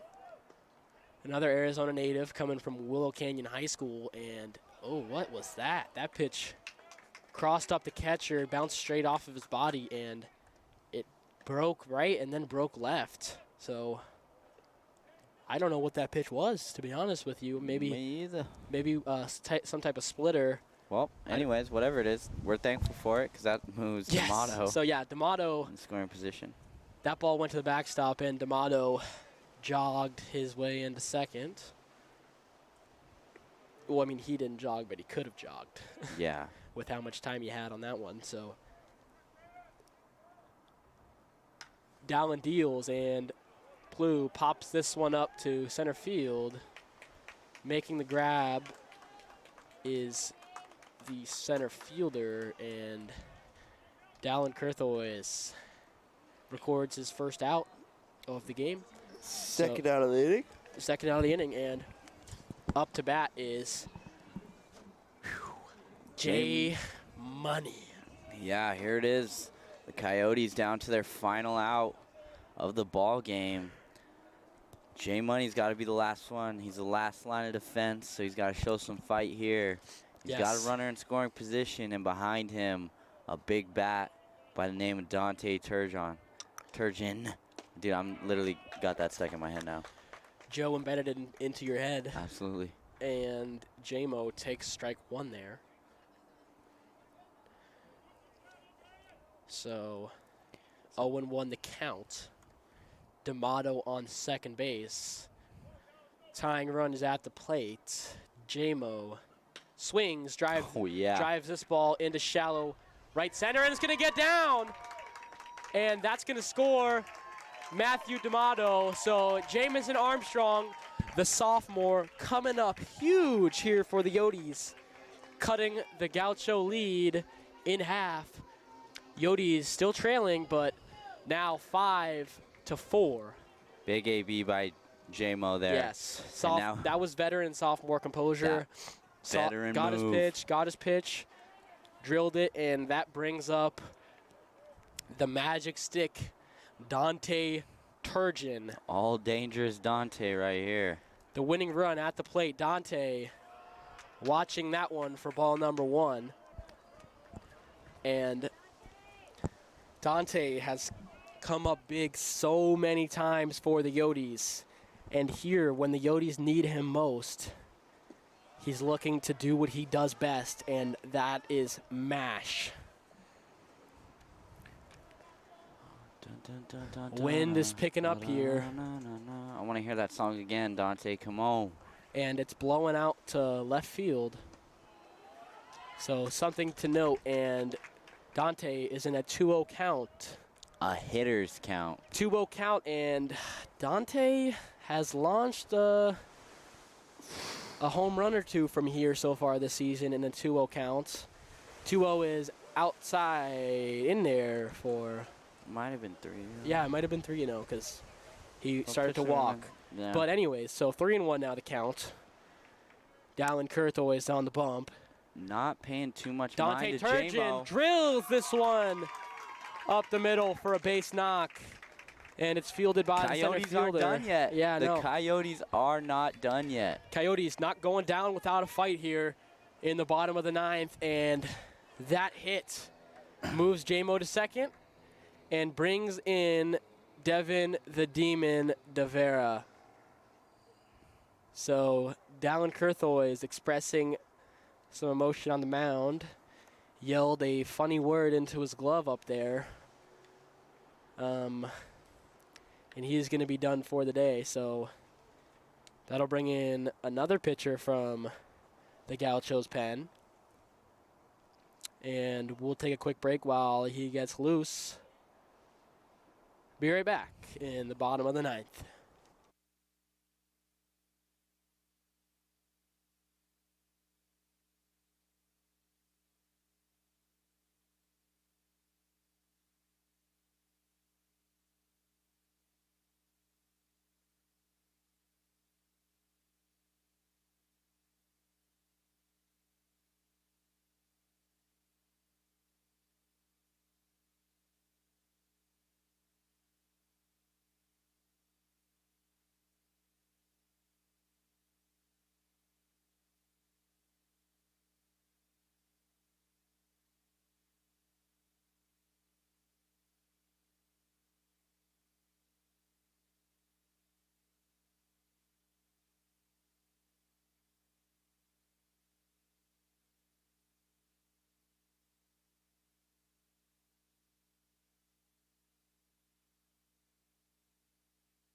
So back to action we go here in the bottom of the 9th. Up to bat is Devin the Demon DeVera, and pitching for the Gauchos, number 18, Guillermo Rivera, the sophomore from Apollo High School, another Arizona native. Yeah, so Devin, who came in to run for Tate, is now batting in his position. And inside is the first pitch of the at-bat. Guillermo Rivera. And Devin with a chance to be the hero. Yeah, Guillermo Rivera sporting a 5.14 ERA on the season, only through 7 innings pitched. So once again, small sample size, not exactly indicative of what Guillermo is capable of. And this ball is fouled hard down the right side, out of play. And Devin the Demon DeVera in a big situation here for the Yotes in the bottom of the 9th. 1-1 the count. The pitch. Oh my goodness. That's gonna tag him. Off the back of Devin DeVera, that ball rolled into the Yote dugout. That two-seam there by Guillermo Rivera had an impressive amount of movement, but just he started it in the middle of the plate and it ended up straight to Devin's back. So bases are juiced here. Winning run on second base. That'll be Seth Moore as he comes in to run for Dante Turgeon. And Ryder Hancock, Canada's finest, in a big situation here with 2 outs in the bottom of the 9th, trailing by 1. Bases juiced. The 0-0 pitch on the way. And it's outside. Ryder, man, calm and composed. He's the man for the job in this situation. So excited to see him in the box, and I'm ready for him to deliver. Yeah, wind is picking up here in the bottom of the 9th. A storm is a-brewing here at the Chandler-Gilbert baseball field. And that one's in there for a strike. Ryder didn't swing. Maybe he thought it was a little high, but nevertheless, 1-1 is the count. The bases are stacked, man. Stacked, Coyotes packed. ready to score. They're Seth's stretching out those legs out there. He's ready to get a run in. And in there for strike 2 is an inside fastball. Ryder shaking his head a little bit. Didn't agree with that call, but 1-2 the count. All right. Big situation here. 2 outs. Ryder Hancock. 2 strikes on him. The 1-2 pitch on the way. Swung at and flared, driven to center. Chasing back is a center fielder, and he makes the grab. Man, oh man. That ball, if it was just hit a foot farther, would have won the game for the Coyotes, but baseball, a game of inches, has chosen to not be kind to the Chandler-Gilbert Coyotes here today as they fall in a heartbreaking loss to the Glendale Gauchos. Final score, Glendale 5, Glendale Gauchos 5, Chandler-Gilbert Coyotes 4. So the Coyotes, man, another game where they lose within 1 run. Yeah, man. I mean, That's another tough break, you know. That shows that we're playing good baseball. We're making small mistakes or just coming up short. And today the story was small mistakes that kind of cost us. On the base pass, we did not play the most fundamentally sound baseball, and we're going to have to pay the price. Yeah, so the Coyotes drop this one and fall to 13-6 on the season. Do you have the conference play? Next game is, yeah. So the Yotes are now 7-4, I think. Let me double check that for you. Maybe 6-5. Yeah. So yeah, 7-5. Apologies. 7 and 5. In conference play are the Yotes, and they have a chance tomorrow for some redemption. We're right back here at home against Ottawa University.